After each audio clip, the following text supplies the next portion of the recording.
The second book of Moses, called Exodus, chapter 1. Now these are the names of the children of Israel which came into Egypt. Every man in his household came with Jacob: Reuben, Simeon, Levi, and Judah, Issachar, Zebulun, and Benjamin, Dan, and Naphtali, Gad, and Asher. And all the souls that came out of the lions of Jacob were 70 souls, for Joseph was in Egypt already. And Joseph died, and all his brethren, and all that generation. And the children of Israel were fruitful, and increased abundantly, and multiplied, and waxed exceedingly mighty, and the land was filled with them. Now there arose up a new king over Egypt, which knew not Joseph. And he said unto his people, Behold, the people of the children of Israel are more and mightier than we. Come on, let us deal wisely with them, lest they multiply. And it come to pass that, when there falleth out any war, they join also unto our enemies, and fight against us, and so get them up out of the land. Therefore they did set over them taskmasters, to afflict them with their burdens. And they built for Pharaoh treasure cities, Pithom and Ramses. But the more they afflicted them, the more they multiplied and grew, and they were grieved because of the children of Israel. And the Egyptians made the children of Israel to serve with rigor, and they made their lives bitter with hard bondage in mortar and in brick, and in all manner of service in the field. All their service wherein they made them serve was with rigor. And the king of Egypt spake to the Hebrew midwives, of which the name of the one was Shiphrah, and the name of the other Puah. And he said, When ye do the office of a midwife to the Hebrew women, and see them upon the stools, if it be a son, then ye shall kill him, but if it be a daughter, then she shall live. But the midwives feared God, and did not as the king of Egypt commanded them, but saved the men children alive. And the king of Egypt called for the midwives, and said unto them, Why have ye done this thing, and have saved the men children alive? And the midwives said unto Pharaoh, Because the Hebrew women are not as the Egyptian women, for they are lively, and are delivered ere the midwives come in unto them. Therefore God dealt well with the midwives, and the people multiplied, and waxed very mighty. And it came to pass, because the midwives feared God, that he made them houses. And Pharaoh charged all his people, saying, Every son that is born ye shall cast into the river, and every daughter ye shall save alive. Chapter 2. And there went a man of the house of Levi, and took to wife a daughter of Levi. And the woman conceived, and bare a son. And when she saw him that he was a goodly child, she hid him 3 months. And when she could not longer hide him, she took for him an ark of bulrushes, and daubed it with slime, and with pitch, and put the child therein. And she laid it in the flags by the river's brink. And his sister stood afar off, to wit what would be done to him. And the daughter of Pharaoh came down to wash herself at the river, and her maidens walked along by the river's side. And when she saw the ark among the flags, she sent her maid to fetch it.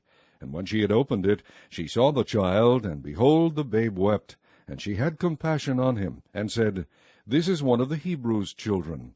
Then said his sister to Pharaoh's daughter, Shall I go and call to thee a nurse of the Hebrew women, that she may nurse the child for thee? And Pharaoh's daughter said to her, Go. And the maid went and called the child's mother. And Pharaoh's daughter said unto her, Take this child away, and nurse it for me, and I will give thee thy wages. And the woman took the child, and nursed it. And the child grew, and she brought him unto Pharaoh's daughter, and he became her son. And she called his name Moses. And she said, Because I drew him out of the water. And it came to pass in those days, when Moses was grown, that he went out unto his brethren, and looked on their burdens, and he spied an Egyptian smiting an Hebrew, one of his brethren. And he looked this way and that way, and when he saw that there was no man, he slew the Egyptian, and hid him in the sand. And when he went out the second day, behold, 2 men of the Hebrews strove together. And he said to him that did the wrong, Wherefore smitest thou thy fellow? And he said, Who made thee a prince and a judge over us? Intendest thou to kill me, as thou killest the Egyptian? And Moses feared, and said, Surely this thing is known. Now when Pharaoh heard this thing, he sought to slay Moses. But Moses fled from the face of Pharaoh, and dwelt in the land of Midian. And he sat down by a well. Now the priest of Midian had 7 daughters, and they came and drew water, and filled the troughs to water their father's flock. And the shepherds came and drove them away, but Moses stood up and helped them, and watered their flock. And when they came to Reuel their father, he said, How is it that ye are come so soon today? And they said, An Egyptian delivered us out of the hand of the shepherds, and also drew water enough for us, and watered the flock. And he said unto his daughters, And where is he? Why is it that ye have left the man? Call him, that he may eat bread. And Moses was content to dwell with the man. And he gave Moses Zipporah his daughter, and she bare him a son, and he called his name Gershom, for he said, I have been a stranger in a strange land. And it came to pass in process of time that the king of Egypt died, and the children of Israel sighted by reason of the bondage, and they cried, and their cry came up unto God by reason of the bondage. And God heard their groaning, and God remembered his covenant with Abraham, with Isaac, and with Jacob. And God looked upon the children of Israel, and God had respect unto them. Chapter 3. Now Moses kept the flock of Jethro his father-in-law, the priest of Midian, and he led the flock to the backside of the desert, and came to the mountain of God, even to Horeb. And the angel of the Lord appeared unto him in a flame of fire out of the midst of a bush. And he looked, and behold, the bush burned with fire, and the bush was not consumed. And Moses said, I will now turn aside, and see this great sight, why the bush is not burnt. And when the Lord saw that he turned aside to see, God called unto him out of the midst of the bush, and said, Moses, Moses.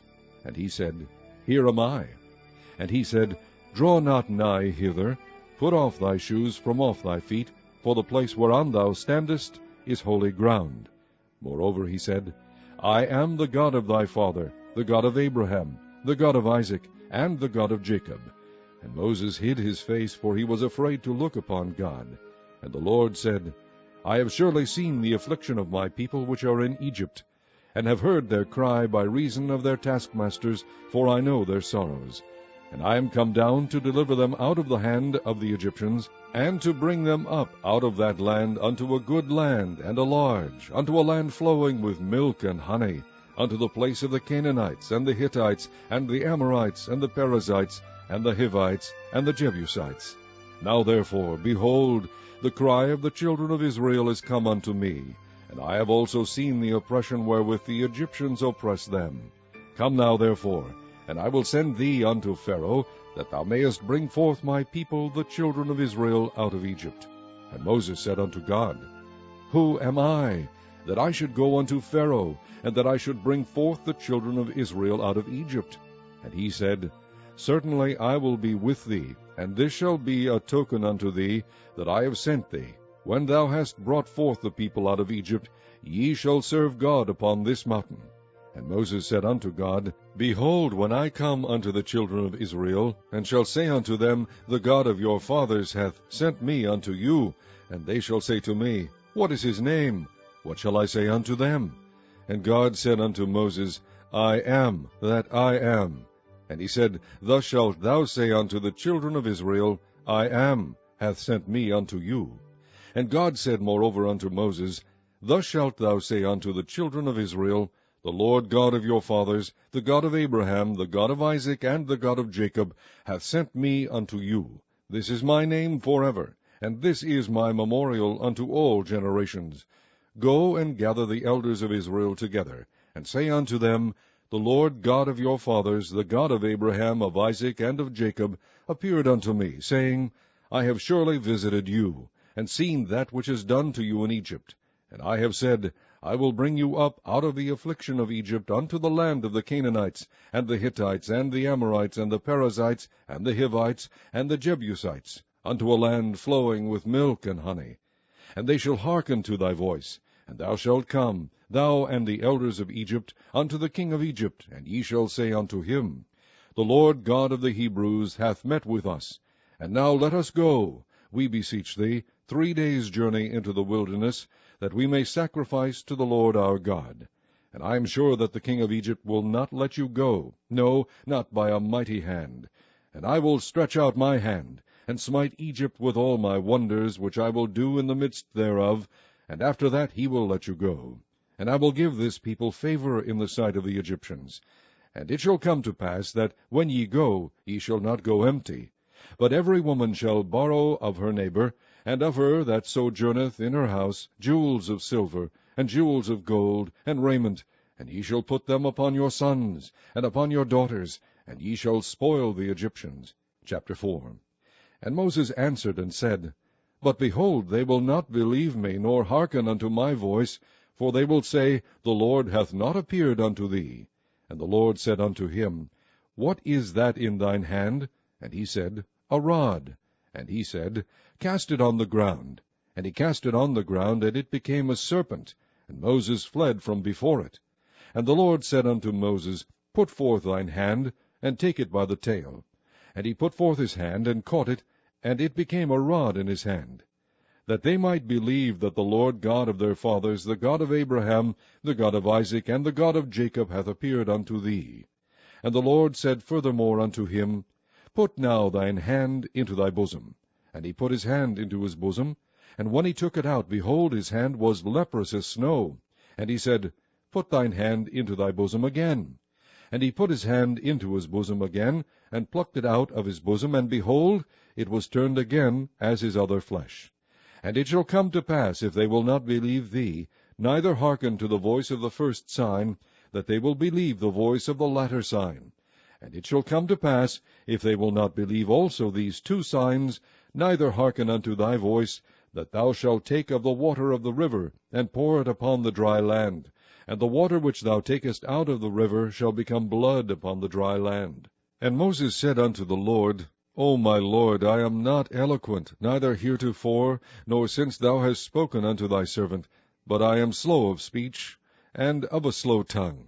And the Lord said unto him, Who hath made man's mouth? Or who maketh the dumb, or deaf, or the seeing, or the blind? Have not I, the Lord? Now therefore go, and I will be with thy mouth, and teach thee what thou shalt say. And he said, O my Lord, send, I pray thee, by the hand of him whom thou wilt send. And the anger of the Lord was kindled against Moses, and he said, Is not Aaron the Levite thy brother? I know that he can speak well. And also, behold, he cometh forth to meet thee, and when he seeth thee, he will be glad in his heart. And thou shalt speak unto him, and put words in his mouth. And I will be with thy mouth, and with his mouth, and will teach you what ye shall do. And he shall be thy spokesman unto the people, and he shall be, even he shall be to thee instead of a mouth, and thou shalt be to him instead of God. And thou shalt take this rod in thine hand, wherewith thou shalt do signs. And Moses went and returned to Jethro his father-in-law, and said unto him, Let me go, I pray thee, and return unto my brethren which are in Egypt, and see whether they be yet alive. And Jethro said to Moses, Go in peace. And the Lord said unto Moses in Midian, Go, return into Egypt, for all the men are dead which sought thy life. And Moses took his wife and his sons, and set them upon an ass, and he returned to the land of Egypt. And Moses took the rod of God in his hand. And the Lord said unto Moses, When thou goest to return into Egypt, see that thou do all those wonders before Pharaoh which I have put in thine hand. But I will harden his heart, that he shall not let the people go. And thou shalt say unto Pharaoh, Thus saith the Lord, Israel is my son, even my firstborn. And I say unto thee, Let my son go, that he may serve me. And if thou refuse to let him go, behold, I will slay thy son, even thy firstborn. And it came to pass by the way in the inn, that the Lord met him, and sought to kill him. Then Zipporah took a sharp stone, and cut off the foreskin of her son, and cast it at his feet, and said, Surely a bloody husband art thou to me. So he let him go. Then she said, A bloody husband thou art, because of the circumcision. And the Lord said to Aaron, Go into the wilderness to meet Moses. And he went and met him in the mount of God, and kissed him. And Moses told Aaron all the words of the Lord who had sent him, and all the signs which he had commanded him. And Moses and Aaron went and gathered together all the elders of the children of Israel. And Aaron spake all the words which the Lord had spoken unto Moses, and did the signs in the sight of the people. And the people believed. And when they heard that the Lord had visited the children of Israel, and that he had looked upon their affliction, then they bowed their heads and worshipped. Chapter 5. And after Moses and Aaron went in and told Pharaoh, Thus saith the Lord God of Israel, Let my people go, that they may hold a feast unto me in the wilderness. And Pharaoh said, Who is the Lord, that I should obey his voice to let Israel go? I know not the Lord, neither will I let Israel go. And they said, The God of the Hebrews hath met with us. Let us go, we pray thee, 3 days' journey into the desert, and sacrifice unto the Lord our God, lest he fall upon us with pestilence, or with the sword.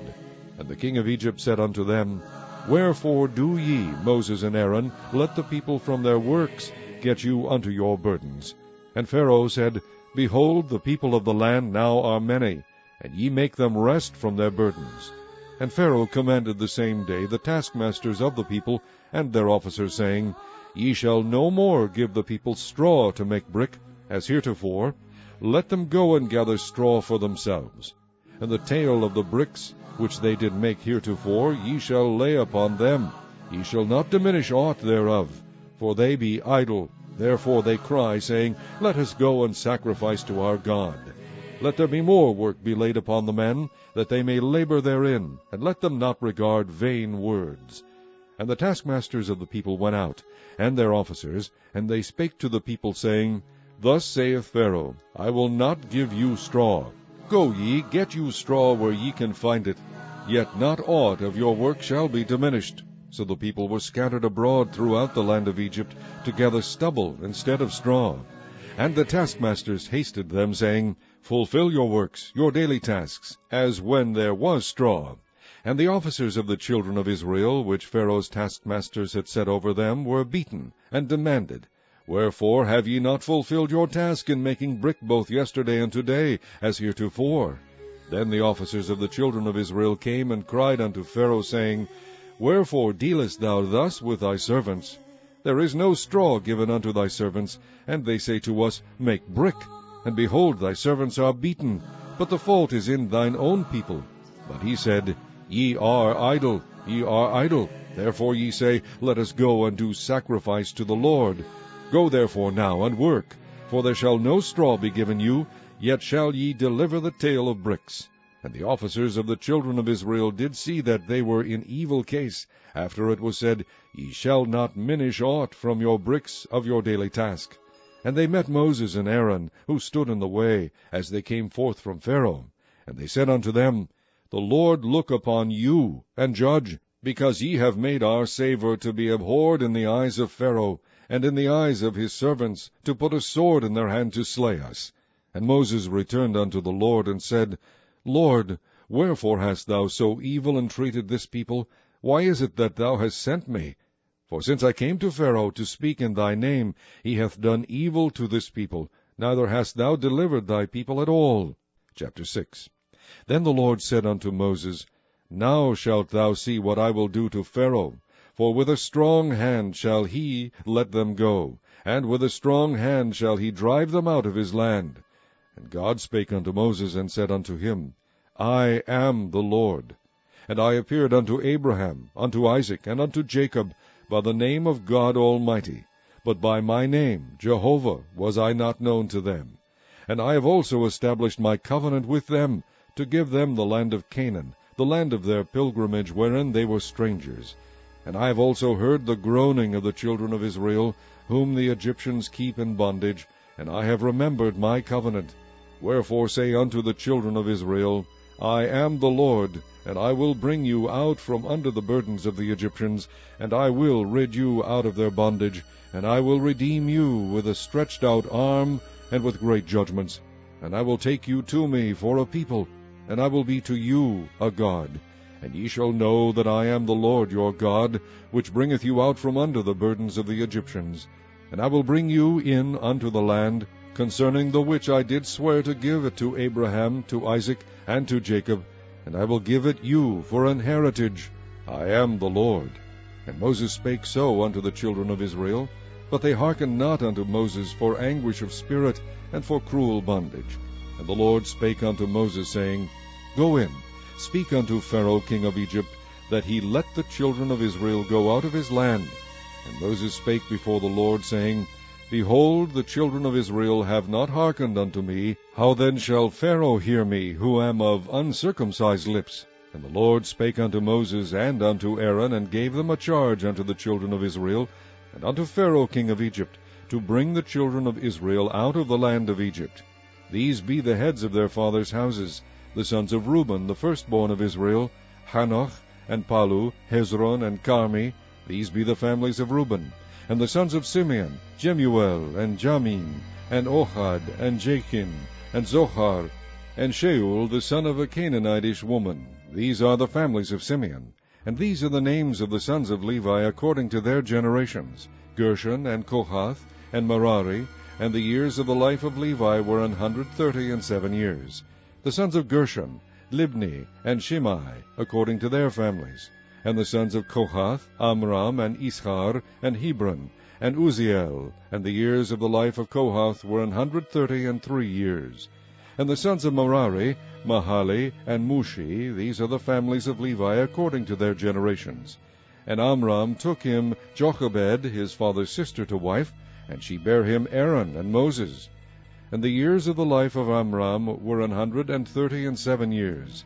And the sons of Ishar, Korah, and Nepheg, and Zichri. And the sons of Uzziel, Mishael, and Elzaphan, and Zithri. And Aaron took him Elisheba, daughter of Aminadab, sister of Naashon, to wife. And she bare him Nadab, and Abihu, Eleazar, and Ithamar. And the sons of Korah, Asir, and Elkanah, and Abiasaph. These are the families of the Korhites. And Eleazar, Aaron's son, took him one of the daughters of Putiel to wife, and she bare him Phinehas. These are the heads of the fathers of the Levites according to their families. These are that Aaron and Moses, to whom the Lord said, Bring out the children of Israel from the land of Egypt according to their armies. These are they which spake to Pharaoh king of Egypt, to bring out the children of Israel from Egypt. These are that Moses and Aaron. And it came to pass on the day when the Lord spake unto Moses in the land of Egypt, that the Lord spake unto Moses, saying, I am the Lord. Speak thou unto Pharaoh king of Egypt all that I say unto thee. And Moses said before the Lord, Behold, I am of uncircumcised lips, and how shall Pharaoh hearken unto me? Chapter 7. And the Lord said unto Moses, See, I have made thee a god to Pharaoh, and Aaron thy brother shall be thy prophet. Thou shalt speak all that I command thee, and Aaron thy brother shall speak unto Pharaoh, that he send the children of Israel out of his land. And I will harden Pharaoh's heart, and multiply my signs and my wonders in the land of Egypt. But Pharaoh shall not hearken unto you, that I may lay my hand upon Egypt, and bring forth mine armies, and my people the children of Israel, out of the land of Egypt by great judgments. And the Egyptians shall know that I am the Lord, when I stretch forth mine hand upon Egypt, and bring out the children of Israel from among them. And Moses and Aaron did as the Lord commanded them, so did they. And Moses was 80 years old, and Aaron 83 years old, when they spake unto Pharaoh. And the Lord spake unto Moses and unto Aaron, saying, When Pharaoh shall speak unto you, saying, Shew a miracle for you, then thou shalt say unto Aaron, Take thy rod, and cast it before Pharaoh, and it shall become a serpent. And Moses and Aaron went in unto Pharaoh, and they did so as the Lord had commanded. And Aaron cast down his rod before Pharaoh and before his servants, and it became a serpent. Then Pharaoh also called the wise men and the sorcerers. Now the magicians of Egypt, they also did in like manner with their enchantments. For they cast down every man his rod, and they became serpents. But Aaron's rod swallowed up their rods. And he hardened Pharaoh's heart, that he hearkened not unto them, as the Lord had said. And the Lord said unto Moses, Pharaoh's heart is hardened, he refuseth to let the people go.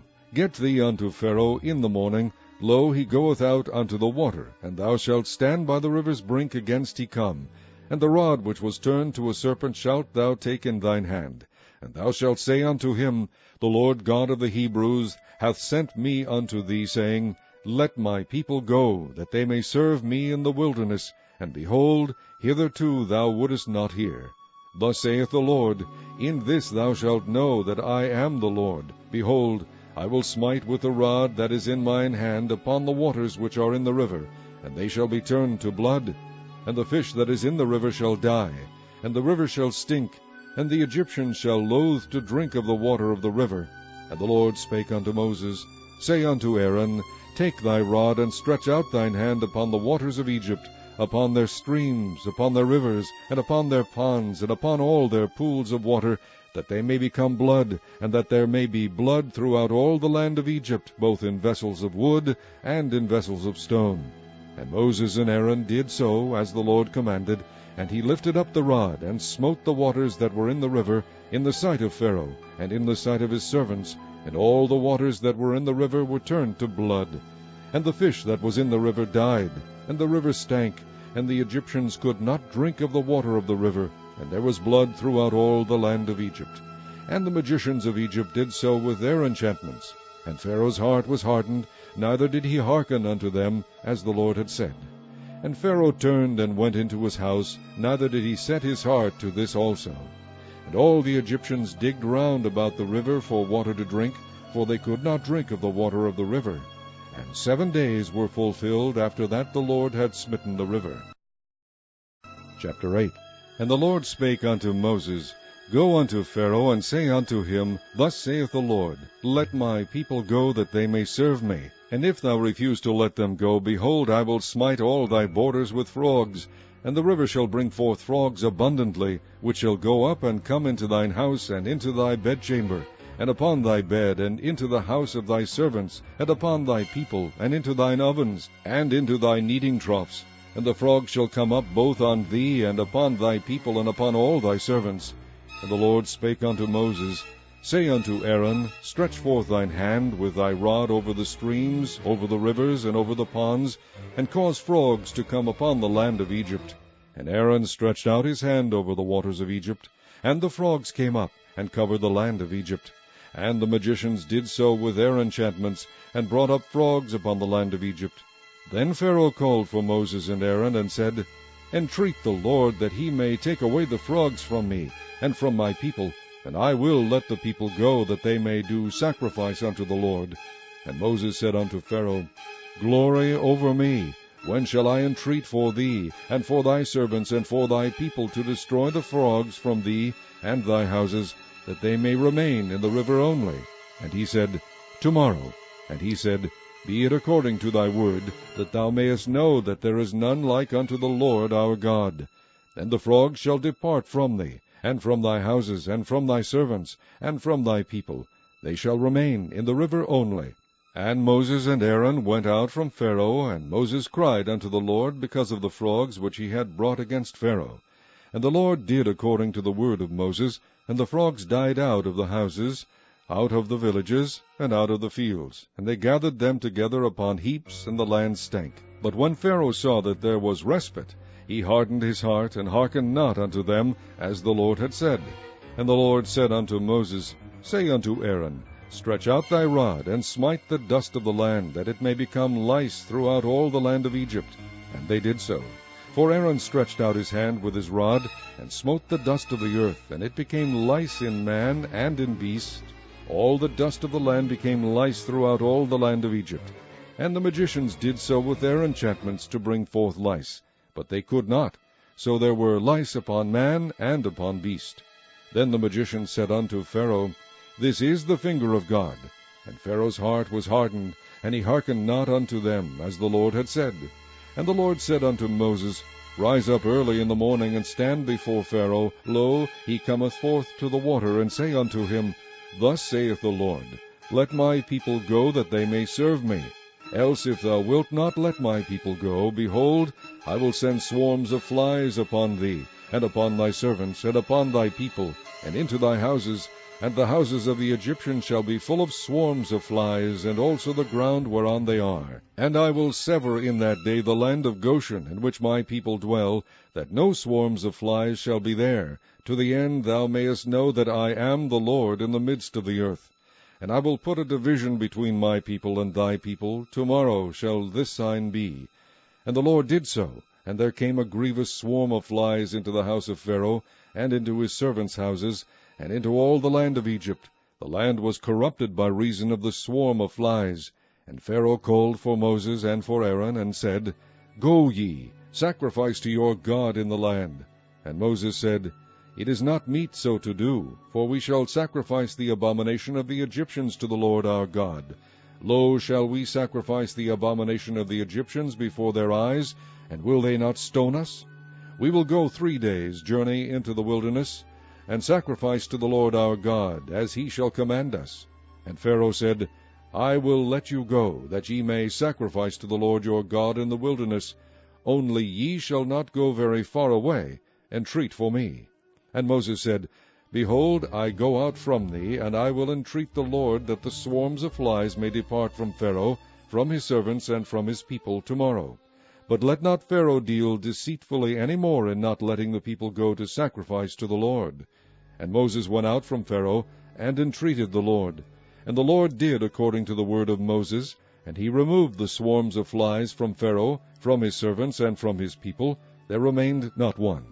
And Pharaoh hardened his heart at this time also, neither would he let the people go. Chapter 9. Then the Lord said unto Moses, Go in unto Pharaoh, and tell him, Thus saith the Lord God of the Hebrews, Let my people go, that they may serve me. For if thou refuse to let them go, and wilt hold them still, behold, the hand of the Lord is upon thy cattle which is in the field, upon the horses, upon the asses, upon the camels, upon the oxen, and upon the sheep. There shall be a very grievous murrain.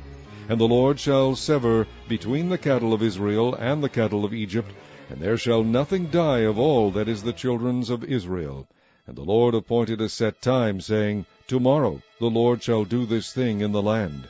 And the Lord did that thing on the morrow, and all the cattle of Egypt died, but of the cattle of the children of Israel died not one. And Pharaoh sent, and behold, there was not one of the cattle of the Israelites dead. And the heart of Pharaoh was hardened, and he did not let the people go.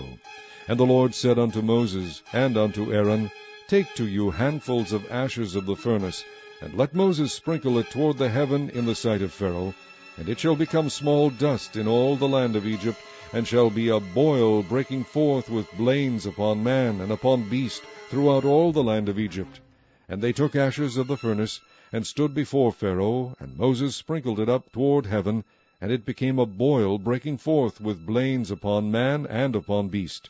And the magicians could not stand before Moses because of the boils, for the boil was upon the magicians, and upon all the Egyptians. And the Lord hardened the heart of Pharaoh, and he hearkened not unto them, as the Lord had spoken unto Moses. And the Lord said unto Moses, Rise up early in the morning, and stand before Pharaoh, and say unto him, Thus saith the Lord God of the Hebrews, Let my people go, that they may serve me. For I will at this time send all my plagues upon thine heart, and upon thy servants, and upon thy people, that thou mayest know that there is none like me in all the earth. For now I will stretch out my hand, that I may smite thee and thy people with pestilence, and thou shalt be cut off from the earth. And in very deed for this cause have I raised thee up, for to shew in thee my power, and that my name may be declared throughout all the earth. As yet exaltest thou thyself against my people, that thou wilt not let them go. Behold, tomorrow about this time I will cause it to rain a very grievous hail, such as hath not been in Egypt since the foundation thereof even until now. Send therefore now, and gather thy cattle, and all that thou hast in the field, for upon every man and beast which shall be found in the field, and shall not be brought home, the hail shall come down upon them, and they shall die. He that feared the word of the Lord among the servants of Pharaoh made his servants and his cattle flee into the houses. And he that regarded not the word of the Lord left his servants and his cattle in the field. And the Lord said unto Moses, Stretch forth thine hand toward heaven, that there may be hail in all the land of Egypt, upon man, and upon beast, and upon every herb of the field, throughout the land of Egypt. And Moses stretched forth his rod toward heaven, and the Lord sent thunder and hail, and the fire ran along upon the ground, and the Lord rained hail upon the land of Egypt. So there was hail, and fire mingled with the hail, very grievous, such as there was none like it in all the land of Egypt since it became a nation. And the hail smote throughout all the land of Egypt all that was in the field, both man and beast. And the hail smote every herb of the field, and brake every tree of the field. Only in the land of Goshen, where the children of Israel were, was there no hail. And Pharaoh sent and called for Moses and Aaron, and said unto them, I have sinned this time. The Lord is righteous, and I and my people are wicked. Entreat the Lord, for it is enough, that there be no more mighty thunderings and hail, and I will let you go, and ye shall stay no longer. And Moses said unto him, As soon as I am gone out of the city, I will spread abroad my hands unto the Lord, and the thunder shall cease, neither shall there be any more hail, that thou mayest know how that the earth is the Lord's. But as for thee and thy servants, I know that ye will not yet fear the Lord God. And the flax and the barley were smitten, for the barley was in the ear, and the flax was bold. But the wheat and the rye were not smitten, for they were not grown up. And Moses went out of the city from Pharaoh, and spread abroad his hands unto the Lord. And the thunders and hail ceased, and the rain was not poured upon the earth. And when Pharaoh saw that the rain and the hail and the thunders were ceased, he sinned yet more, and hardened his heart, he and his servants. And the heart of Pharaoh was hardened, neither would he let the children of Israel go, as the Lord had spoken by Moses. Chapter 10. And the Lord said unto Moses, Go in unto Pharaoh, for I have hardened his heart, and the heart of his servants, that I might shew these my signs before him, and that thou mayest tell in the ears of thy son, and of thy son's sons, what things I have wrought in Egypt, and my signs which I have done among them, that ye may know how that I am the Lord. And Moses and Aaron came in unto Pharaoh, and said unto him, Thus saith the Lord God of the Hebrews, How long wilt thou refuse to humble thyself before me? Let my people go, that they may serve me. Else if thou refuse to let my people go, behold, tomorrow will I bring the locusts into thy coast, and they shall cover the face of the earth, that one cannot be able to see the earth, and they shall eat the residue of that which is escaped, which remaineth unto you from the hail, and shall eat every tree which groweth for you out of the field. And they shall fill thy houses, and the houses of all thy servants, and the houses of all the Egyptians, which neither thy fathers nor thy fathers' fathers have seen, since the day that they were upon the earth unto this day. And he turned himself and went out from Pharaoh. And Pharaoh's servants said unto him, How long shall this man be a snare unto us? Let the men go, that they may serve the Lord their God. Knowest thou not yet that Egypt is destroyed? And Moses and Aaron were brought again unto Pharaoh, and he said unto them, Go, serve the Lord your God. But who are they that shall go? And Moses said, We will go with our young and with our old, with our sons and with our daughters, with our flocks and with our herds we will go, for we must hold a feast unto the Lord. And he said unto them, Let the Lord be so with you, as I will let you go, and your little ones, look to it, for evil is before you. Not so. Go now ye that are men, and serve the Lord, for that ye did desire. And they were driven out from Pharaoh's presence. And the Lord said unto Moses, Stretch out thine hand over the land of Egypt for the locusts, that they may come up upon the land of Egypt, and eat every herb of the land, even all that the hail hath left.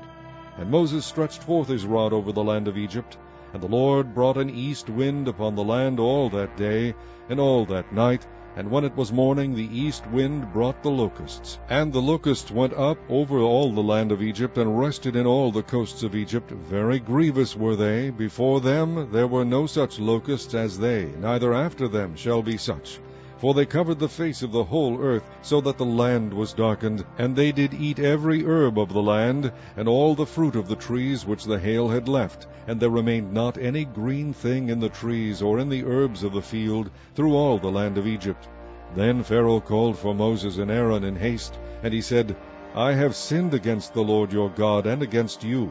Now therefore forgive, I pray thee, my sin only this once, and entreat the Lord your God, that he may take away from me this death only.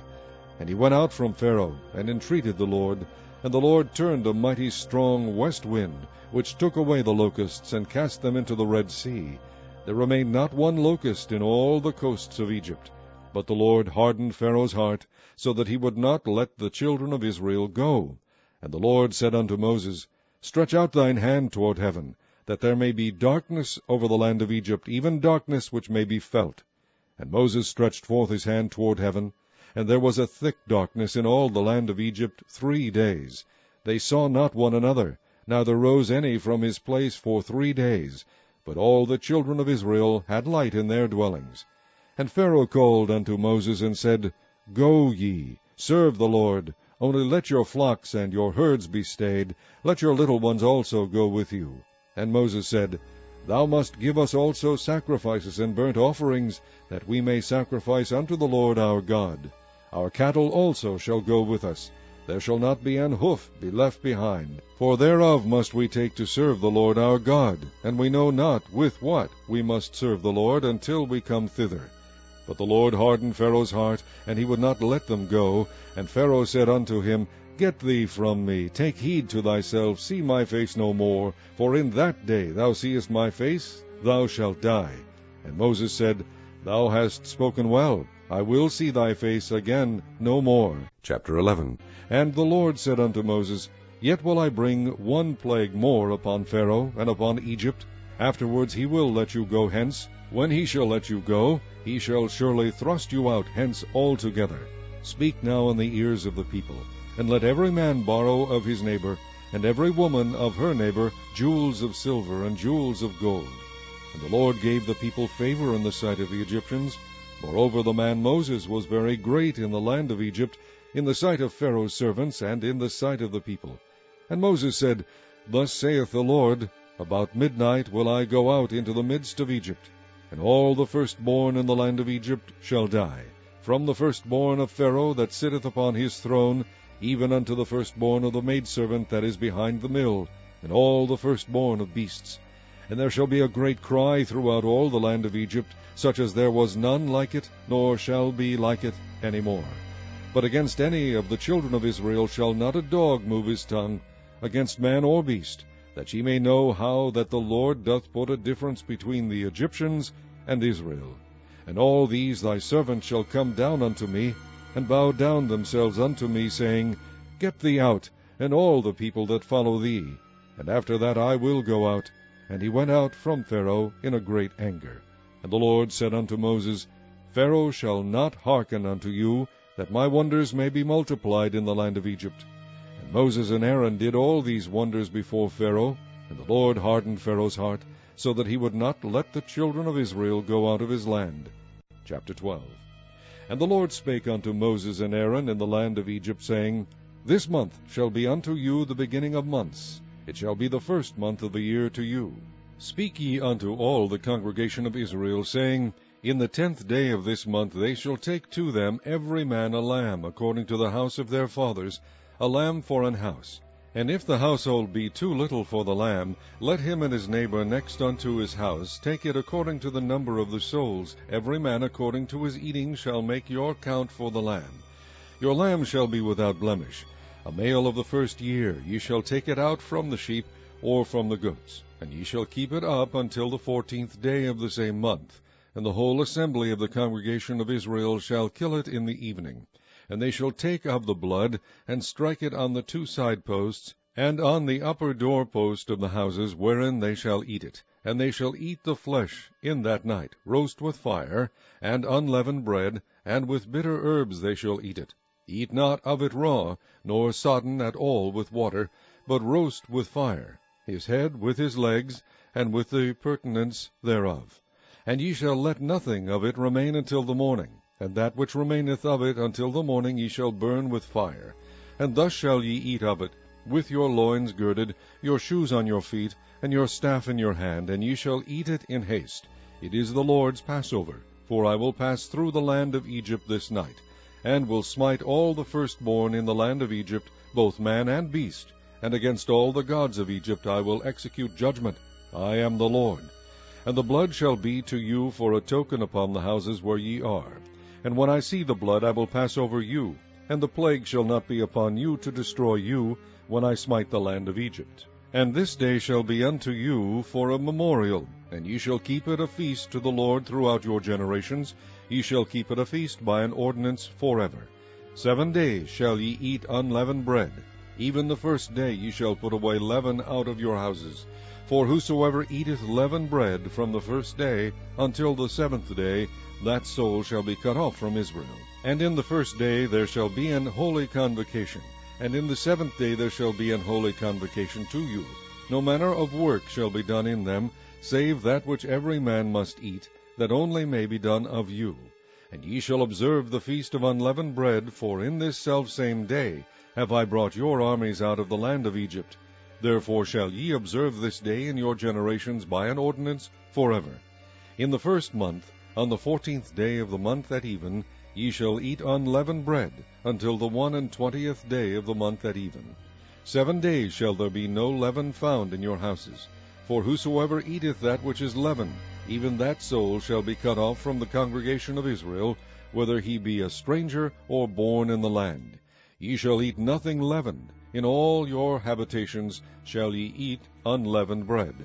Then Moses called for all the elders of Israel, and said unto them, Draw out, and take you a lamb according to your families, and kill the Passover. And ye shall take a bunch of hyssop, and dip it in the blood that is in the basin, and strike the lintel and the 2 side posts with the blood that is in the basin. And none of you shall go out at the door of his house until the morning. For the Lord will pass through to smite the Egyptians. And when he seeth the blood upon the lintel, and on the 2 side posts, the Lord will pass over the door, and will not suffer the destroyer to come in unto your houses to smite you. And ye shall observe this thing for an ordinance to thee and to thy sons forever. And it shall come to pass, when ye be come to the land which the Lord will give you, according as he hath promised, that ye shall keep this service. And it shall come to pass, when your children shall say unto you, What mean ye by this service? That ye shall say, It is the sacrifice of the Lord's Passover, who passed over the houses of the children of Israel in Egypt, when he smote the Egyptians and delivered our houses. And the people bowed the head and worshipped. And the children of Israel went away and did as the Lord had commanded Moses and Aaron, so did they. And it came to pass, that at midnight the Lord smote all the firstborn in the land of Egypt, from the firstborn of Pharaoh that sat on his throne, unto the firstborn of the captive that was in the dungeon, and all the firstborn of cattle. And Pharaoh rose up in the night, he and all his servants, and all the Egyptians, and there was a great cry in Egypt, for there was not a house where there was not one dead. And he called for Moses and Aaron by night, and said, Rise up, and get you forth from among my people, both ye and the children of Israel, and go, serve the Lord, as ye have said. Also take your flocks and your herds, as ye have said, and be gone, and bless me also. And the Egyptians were urgent upon the people, that they might send them out of the land in haste, for they said, We be all dead men. And the people took their dough before it was leavened, their kneading troughs being bound up in their clothes upon their shoulders. And the children of Israel did according to the word of Moses, and they borrowed of the Egyptians jewels of silver, and jewels of gold, and raiment. And the Lord gave the people favor in the sight of the Egyptians, so that they lent unto them such things as they required. And they spoiled the Egyptians. And the children of Israel journeyed from Ramses to Succoth, about 600,000 on foot that were men, beside children. And a mixed multitude went up also with them, and flocks and herds, even very much cattle. And they baked unleavened cakes of the dough which they brought forth out of Egypt, for it was not leavened, because they were thrust out of Egypt, and could not tarry, neither had they prepared for themselves any victual. Now the sojourning of the children of Israel who dwelt in Egypt was 430 years. And it came to pass at the end of the 430 years, even the selfsame day it came to pass, that all the hosts of the Lord went out from the land of Egypt. It is a night to be much observed unto the Lord for bringing them out from the land of Egypt. This is that night of the Lord to be observed of all the children of Israel in their generations. And the Lord said unto Moses and Aaron, This is the ordinance of the Passover. There shall no stranger eat thereof, but every man's servant that is bought for money, when thou hast circumcised him, then shall he eat thereof. A foreigner and an hired servant shall not eat thereof. In one house shall it be eaten. Thou shalt not carry forth aught of the flesh abroad out of the house, neither shall ye break a bone thereof. All the congregation of Israel shall keep it. And when a stranger shall sojourn with thee, and will keep the Passover to the Lord, let all his males be circumcised, and then let him come near and keep it. And he shall be as one that is born in the land, for no uncircumcised person shall eat thereof. One law shall be to him that is homeborn, and unto the stranger that sojourneth among you. Thus did all the children of Israel, as the Lord commanded Moses and Aaron, so did they. And it came to pass, the selfsame day, that the Lord did bring the children of Israel out of the land of Egypt by their armies. Chapter 13. And the Lord spake unto Moses, saying, Sanctify unto me all the firstborn, whatsoever openeth the womb among the children of Israel, both of man and of beast, it is mine. And Moses said unto the people, Remember this day, in which ye came out from Egypt, out of the house of bondage. For by strength of hand the Lord brought you out from this place. There shall no leavened bread be eaten. This day came ye out in the month Abib. And it shall be, when the Lord shall bring thee into the land of the Canaanites, and the Hittites, and the Amorites, and the Hivites, and the Jebusites, which he sware unto thy fathers to give thee, a land flowing with milk and honey, that thou shalt keep this service in this month. 7 days thou shalt eat unleavened bread, and in the 7th day shall be a feast to the Lord. Unleavened bread shall be eaten 7 days, and there shall no leavened bread be seen with thee, neither shall there be leaven seen with thee in all thy quarters. And thou shalt shew thy son in that day, saying, This is done because of that which the Lord did unto me when I came forth out of Egypt. And it shall be for a sign unto thee upon thine hand, and for a memorial between thine eyes, that the Lord's law may be in thy mouth. For with a strong hand hath the Lord brought thee out of Egypt.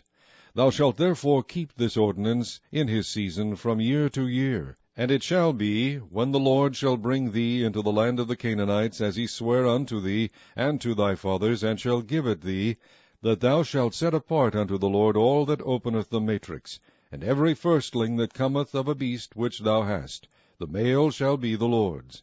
And every firstling of an ass thou shalt redeem with a lamb, and if thou wilt not redeem it, then thou shalt break his neck, and all the firstborn of man among thy children shalt thou redeem. And it shall be, when thy son asketh thee in time to come, saying, What is this? That thou shalt say unto him, By strength of hand the Lord brought us out from Egypt, from the house of bondage. And it came to pass, when Pharaoh would hardly let us go, that the Lord slew all the firstborn in the land of Egypt, both the firstborn of man and the firstborn of beast. Therefore I sacrifice to the Lord all that openeth the matrix, being males, but all the firstborn of my children I redeem. And it shall be for a token upon thine hand, and for frontlets between thine eyes, for by strength of hand the Lord brought us forth out of Egypt. And it came to pass, when Pharaoh had let the people go, that God led them not through the way of the land of the Philistines, although that was near. For God said, Lest peradventure the people repent when they see war, and they return to Egypt. But God led the people about through the way of the wilderness of the Red Sea, and the children of Israel went up harnessed out of the land of Egypt. And Moses took the bones of Joseph with him, for he had straitly sworn the children of Israel, saying, God will surely visit you, and ye shall carry up my bones away hence with you. And they took their journey from Succoth, and encamped in Etham, in the edge of the wilderness. And the Lord went before them by day in a pillar of a cloud, to lead them the way, and by night in a pillar of fire, to give them light, to go by day and night. He took not away the pillar of the cloud by day, nor the pillar of fire by night, from before the people. Chapter 14. And the Lord spake unto Moses, saying, Speak unto the children of Israel, that they turn and encamp before Pihahiroth, between Migdol and the sea, over against Baal-zephon. Before it shall ye encamp by the sea. For Pharaoh will say of the children of Israel, They are entangled in the land, the wilderness hath shut them in. And I will harden Pharaoh's heart, that he shall follow after them. And I will be honored upon Pharaoh, and upon all his host, that the Egyptians may know that I am the Lord. And they did so. And it was told the king of Egypt that the people fled, and the heart of Pharaoh and of his servants was turned against the people. And they said, Why have we done this, that we have let Israel go from serving us? And he made ready his chariot, and took his people with him. And he took 600 chosen chariots, and all the chariots of Egypt, and captains over every one of them. And the Lord hardened the heart of Pharaoh king of Egypt, and he pursued after the children of Israel. And the children of Israel went out with an high hand. But the Egyptians pursued after them, all the horses and chariots of Pharaoh, and his horsemen, and his army, and overtook them, encamping by the sea, beside Pihahiroth, before Baal-zephon. And when Pharaoh drew nigh, the children of Israel lifted up their eyes, and behold, the Egyptians marched after them, and they were sore afraid. And the children of Israel cried out unto the Lord, and they said unto Moses, Because there were no graves in Egypt, hast thou taken us away to die in the wilderness? Wherefore hast thou dealt thus with us, to carry us forth out of Egypt? Is not this the word that we did tell thee in Egypt, saying, Let us alone, that we may serve the Egyptians? For it had been better for us to serve the Egyptians, than that we should die in the wilderness. And Moses said unto the people, Fear ye not, stand still, and see the salvation of the Lord, which he will shew to you today. For the Egyptians whom ye have seen today, ye shall see them again no more forever. The Lord shall fight for you, and ye shall hold your peace. And the Lord said unto Moses, Wherefore criest thou unto me? Speak unto the children of Israel that they go forward. But lift thou up thy rod, and stretch out thine hand over the sea, and divide it. And the children of Israel shall go on dry ground through the midst of the sea. And I, behold, I will harden the hearts of the Egyptians, and they shall follow them. And I will get me honor upon Pharaoh, and upon all his host, upon his chariots, and upon his horsemen. And the Egyptians shall know that I am the Lord, when I have gotten me honor upon Pharaoh, upon his chariots, and upon his horsemen. And the angel of God, which went before the camp of Israel, removed, and went behind them. And the pillar of the cloud went from before their face, and stood behind them.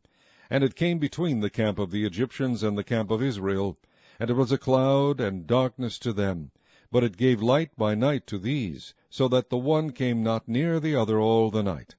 And Moses stretched out his hand over the sea, and the Lord caused the sea to go back by a strong east wind all that night, and made the sea dry land, and the waters were divided. And the children of Israel went into the midst of the sea upon the dry ground, and the waters were a wall unto them on their right hand and on their left. And the Egyptians pursued, and went in after them to the midst of the sea, even all Pharaoh's horses, his chariots, and his horsemen. And it came to pass that in the morning watch the Lord looked unto the host of the Egyptians through the pillar of fire and of the cloud, and troubled the host of the Egyptians, and took off their chariot wheels, that they drave them heavily, so that the Egyptians said, Let us flee from the face of Israel, for the Lord fighteth for them against the Egyptians. And the Lord said unto Moses, Stretch out thine hand over the sea, that the waters may come again upon the Egyptians, upon their chariots, and upon their horsemen. And Moses stretched forth his hand over the sea, and the sea returned to his strength when the morning appeared, and the Egyptians fled against it, and the Lord overthrew the Egyptians in the midst of the sea. And the waters returned, and covered the chariots and the horsemen, and all the host of Pharaoh that came into the sea after them. There remained not so much as one of them. But the children of Israel walked upon dry land in the midst of the sea, and the waters were a wall unto them on their right hand and on their left. Thus the Lord saved Israel that day out of the hand of the Egyptians, and Israel saw the Egyptians dead upon the seashore.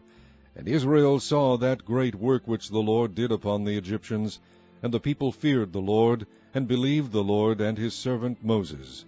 Chapter 15.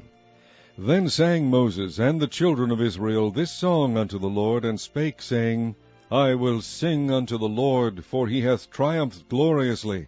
The horse and his rider hath he thrown into the sea. The Lord is my strength and song, and he is become my salvation. He is my God, and I will prepare him an habitation, my father's God, and I will exalt him.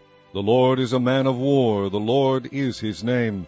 Pharaoh's chariots and his host hath he cast into the sea. His chosen captains also are drowned in the Red Sea. The depths have covered them. They sank into the bottom as a stone. Thy right hand, O Lord, is become glorious in power. Thy right hand, O Lord, hath dashed in pieces the enemy. And in the greatness of thine excellency thou hast overthrown them that rose up against thee. Thou sentest forth thy wrath, which consumed them as stubble. And with the blast of thy nostrils the waters were gathered together. The floods stood upright as an heap, and the depths were congealed in the heart of the sea. The enemy said, I will pursue, I will overtake, I will divide the spoil. My lust shall be satisfied upon them. I will draw my sword, my hand shall destroy them. Thou didst blow with thy wind, the sea covered them. They sank as lead in the mighty waters. Who is like unto thee, O Lord, among the gods? Who is like thee, glorious in holiness, fearful in praises, doing wonders? Thou stretched out thy right hand, the earth swallowed them. Thou in thy mercy hast led forth the people which thou hast redeemed. Thou hast guided them in thy strength unto thy holy habitation.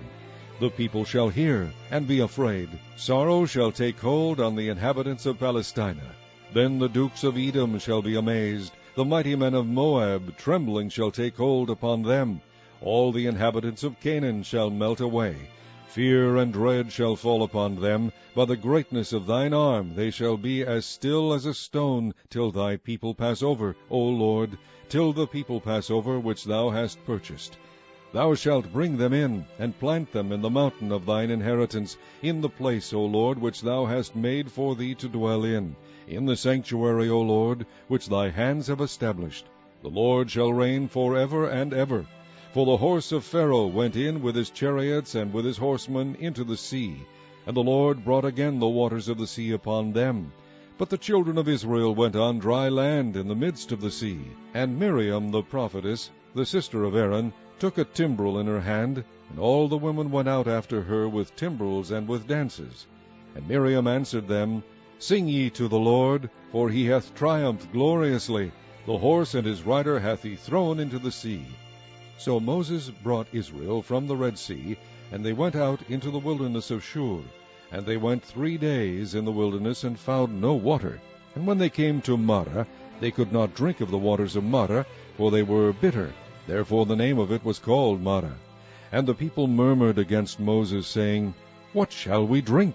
And he cried unto the Lord, and the Lord shewed him a tree, which when he had cast into the waters were made sweet. There he made for them a statute and an ordinance, and there he proved them, and said, If thou wilt diligently hearken to the voice of the Lord thy God, and wilt do that which is right in his sight, and wilt give ear to his commandments, and keep all his statutes, I will put none of these diseases upon thee, which I have brought upon the Egyptians, for I am the Lord that healeth thee. And they came to Elim, where were 12 wells of water, and 70 palm trees, and they encamped there by the waters. Chapter 16. And they took their journey from Elim, and all the congregation of the children of Israel came unto the wilderness of Sin, which is between Elim and Sinai, on the 15th day of the 2nd month after their departing out of the land of Egypt.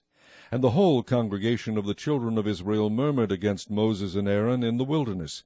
And the children of Israel said unto them, Would to God we had died by the hand of the Lord in the land of Egypt, when we sat by the flesh pots, and when we did eat bread to the full, for ye have brought us forth into this wilderness to kill this whole assembly with hunger. Then said the Lord unto Moses, Behold, I will rain bread from heaven for you, and the people shall go out and gather a certain rate every day, that I may prove them, whether they will walk in my law or no. And it shall come to pass that on the 6th day they shall prepare that which they bring in, and it shall be twice as much as they gather daily. And Moses and Aaron said unto all the children of Israel, At even, then ye shall know that the Lord hath brought you out from the land of Egypt. And in the morning, then ye shall see the glory of the Lord, for that he heareth your murmurings against the Lord. And what are we, that ye murmur against us? And Moses said, This shall be, when the Lord shall give you in the evening flesh to eat, and in the morning bread to the full, for that the Lord heareth your murmurings which ye murmur against him. And what are we? Your murmurings are not against us, but against the Lord. And Moses spake unto Aaron, Say unto all the congregation of the children of Israel, Come near before the Lord, for he hath heard your murmurings. And it came to pass, as Aaron spake unto the whole congregation of the children of Israel, that they looked toward the wilderness, and behold, the glory of the Lord appeared in the cloud. And the Lord spake unto Moses, saying, I have heard the murmurings of the children of Israel. Speak unto them, saying, At even ye shall eat flesh, and in the morning ye shall be filled with bread, and ye shall know that I am the Lord your God. And it came to pass that at even the quails came up, and covered the camp, and in the morning the dew lay around about the host. And when the dew that lay was gone up, behold, upon the face of the wilderness there lay a small round thing, as small as the hoarfrost on the ground. And when the children of Israel saw it, they said one to another, It is manna, for they wist not what it was. And Moses said unto them, This is the bread which the Lord hath given you to eat. This is the thing which the Lord hath commanded. Gather of it every man according to his eating, an omer for every man, according to the number of your persons. Take ye every man for them which are in his tents. And the children of Israel did so, and gathered, some more, some less. And when they did meet it with an omer, he that gathered much had nothing over, and he that gathered little had no lack. They gathered every man according to his eating. And Moses said, Let no man leave of it till the morning. Notwithstanding they hearkened not unto Moses, but some of them left of it until the morning, and it bred worms and stank, and Moses was wroth with them. And they gathered it every morning, every man according to his eating, and when the sun waxed hot, it melted. And it came to pass that on the 6th day they gathered twice as much bread, 2 omers, for one man. And all the rulers of the congregation came and told Moses. And he said unto them, This is that which the Lord hath said, Tomorrow is the rest of the holy Sabbath unto the Lord. Bake that which ye will bake today, and seethe that ye will seethe, and that which remaineth over lay up for you to be kept until the morning. And they laid it up till the morning, as Moses bade, and it did not stink, neither was there any worm therein. And Moses said, Eat that today, for today is a Sabbath unto the Lord. Today ye shall not find it in the field. 6 days ye shall gather it, but on the 7th day, which is the Sabbath, in it there shall be none. And it came to pass that there went out some of the people on the 7th day for to gather, and they found none. And the Lord said unto Moses, How long refuse ye to keep my commandments and my laws? See, for that the Lord hath given you the Sabbath, therefore he giveth you on the 6th day the bread of 2 days. Abide ye every man in his place, let no man go out of his place on the 7th day. So the people rested on the 7th day. And the house of Israel called the name thereof Manna, and it was like coriander seed, white, and the taste of it was like wafers made with honey. And Moses said, This is the thing which the Lord commandeth. Fill an omer of it to be kept for your generations, that they may see the bread wherewith I have fed you in the wilderness, when I brought you forth from the land of Egypt. And Moses said unto Aaron, Take a pot, and put an omer full of manna therein, and lay it up before the Lord to be kept for your generations. As the Lord commanded Moses, so Aaron laid it up before the testimony to be kept. And the children of Israel did eat manna 40 years, until they came to a land inhabited. They did eat manna until they came unto the borders of the land of Canaan. Now an omer is the 10th part of an ephah. Chapter 17. And all the congregation of the children of Israel journeyed from the wilderness of Sin after their journeys, according to the commandment of the Lord, and pitched in Rephidim, and there was no water for the people to drink. Wherefore the people did chide with Moses, and said, Give us water that we may drink. And Moses said unto them, Why chide ye with me? Wherefore do ye tempt the Lord? And the people thirsted there for water. And the people murmured against Moses, and said, Wherefore is this that thou hast brought us up out of Egypt, to kill us and our children and our cattle with thirst? And Moses cried unto the Lord, saying, What shall I do unto this people? They be almost ready to stone me. And the Lord said unto Moses, Go on before the people, and take with thee of the elders of Israel, and thy rod wherewith thou smotest the river, take in thine hand, and go. Behold, I will stand before thee there upon the rock in Horeb, and thou shalt smite the rock, and there shall come water out of it, that the people may drink. And Moses did so in the sight of the elders of Israel. And he called the name of the place Massah and Meribah, because of the chiding of the children of Israel, and because they tempted the Lord, saying, Is the Lord among us or not? Then came Amalek, and fought with Israel in Rephidim. And Moses said unto Joshua, Choose us out men, and go out, fight with Amalek tomorrow. I will stand on the top of the hill with the rod of God in mine hand. So Joshua did as Moses had said to him, and fought with Amalek, and Moses, Aaron, and Hur went up to the top of the hill. And it came to pass, when Moses held up his hand, that Israel prevailed, and when he let down his hand, Amalek prevailed. But Moses' hands were heavy, and they took a stone, and put it under him, and he sat thereon. And Aaron and Hur stayed up his hands, the one on the one side, and the other on the other side, and his hands were steady until the going down of the sun.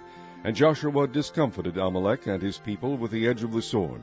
And the Lord said unto Moses, Write this for a memorial in a book, and rehearse it in the ears of Joshua, for I will utterly put out the remembrance of Amalek from under heaven. And Moses built an altar, and called the name of it Jehovah Nissi. For he said, Because the Lord has sworn that the Lord will have war with Amalek from generation to generation. Chapter 18. When Jethro, the priest of Midian, Moses' father-in-law, heard of all that God had done for Moses and for Israel his people, and that the Lord had brought Israel out of Egypt, Then Jethro, Moses' father-in-law, took up Zipporah, Moses' wife, after he had sent her back, and her 2 sons, of which the name of the one was Gershom, for he said, I have been an alien in a strange land. And the same of the other was Eleazar, for the God of my father, said he, was mine help, and delivered me from the sword of Pharaoh. And Jethro, Moses' father-in-law, came with his sons and his wife unto Moses into the wilderness, where he encamped at the mount of God. And he said unto Moses, I, thy father-in-law Jethro, am come unto thee, and thy wife, and her 2 sons with her. And Moses went out to meet his father-in-law, and did obeisance, and kissed him, and they asked each other of their welfare, and they came into the tent. And Moses told his father-in-law all that the Lord had done unto Pharaoh and to the Egyptians for Israel's sake, and all the travail that had come upon them by the way, and how the Lord delivered them. And Jethro rejoiced for all the goodness which the Lord had done to Israel, whom he had delivered out of the hand of the Egyptians. And Jethro said, Blessed be the Lord, who hath delivered you out of the hand of the Egyptians, and out of the hand of Pharaoh, who hath delivered the people from under the hand of the Egyptians. Now I know that the Lord is greater than all gods, for in the thing wherein they dealt proudly he was above them. And Jethro, Moses' father-in-law, took a burnt offering and sacrifices for God, and Aaron came, and all the elders of Israel, to eat bread with Moses' father-in-law before God. And it came to pass on the morrow, that Moses sat to judge the people, and the people stood by Moses from the morning unto the evening. And when Moses' father-in-law saw all that he did to the people, he said, What is this thing that thou doest to the people? Why sittest thou thyself alone, and all the people stand by thee from morning unto even? And Moses said unto his father-in-law, Because the people come unto me to inquire of God. When they have a matter, they come unto me, and I judge between one and another, and I do make them know the statutes of God and his laws. And Moses' father-in-law said unto him, The thing that thou doest is not good. Thou wilt surely wear away, both thou and this people that is with thee, for this thing is too heavy for thee. Thou art not able to perform it thyself alone. Hearken now unto my voice. I will give thee counsel, and God shall be with thee. Be thou for the people to Godward, that thou mayest bring the causes unto God. And thou shalt teach them ordinances and laws, and shalt shew them the way wherein they must walk, and the work that they must do. Moreover, thou shalt provide out of all the people able men, such as fear God, men of truth, hating covetousness, and place such over them, to be rulers of thousands, and rulers of hundreds, rulers of 50s, and rulers of 10s. And let them judge the people at all seasons. And it shall be that every great matter they shall bring unto thee, but every small matter they shall judge. So shall it be easier for thyself, and they shall bear the burden with thee. If thou shalt do this thing, and God command thee so, then thou shalt be able to endure, and all this people shall also go to their place in peace. So Moses hearkened to the voice of his father-in-law, and did all that he had said. And Moses chose able men out of all Israel, and made them heads over the people, rulers of thousands, rulers of hundreds, rulers of 50s, and rulers of 10s. And they judged the people at all seasons. The hard causes they brought unto Moses, but every small matter they judged themselves. And Moses let his father-in-law depart, and he went his way into his own land. Chapter 19. In the 3rd month, when the children of Israel were gone forth out of the land of Egypt, the same day came they into the wilderness of Sinai. For they were departed from Rephidim, and were come to the desert of Sinai, and had pitched in the wilderness. And there Israel camped before the mount. And Moses went up unto God, and the Lord called unto him out of the mountain, saying, Thus shalt thou say to the house of Jacob, and tell the children of Israel, Ye have seen what I did unto the Egyptians, and how I bare you on eagle's wings, and brought you unto myself. Now therefore, if ye will obey my voice indeed, and keep my covenant, then ye shall be a peculiar treasure unto me above all people, for all the earth is mine. And ye shall be unto me a kingdom of priests, and an holy nation. These are the words which thou shalt speak unto the children of Israel. And Moses came and called for the elders of the people, and laid before their faces all these words which the Lord commanded him.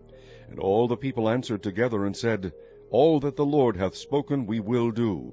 And Moses returned the words of the people unto the Lord. And the Lord said unto Moses, Lo, I come unto thee in a thick cloud, that the people may hear when I speak with thee, and believe thee forever. And Moses told the words of the people unto the Lord. And the Lord said unto Moses, Go unto the people, and sanctify them today and tomorrow, and let them wash their clothes, and be ready against the 3rd day. For the 3rd day the Lord will come down in the sight of all the people upon Mount Sinai.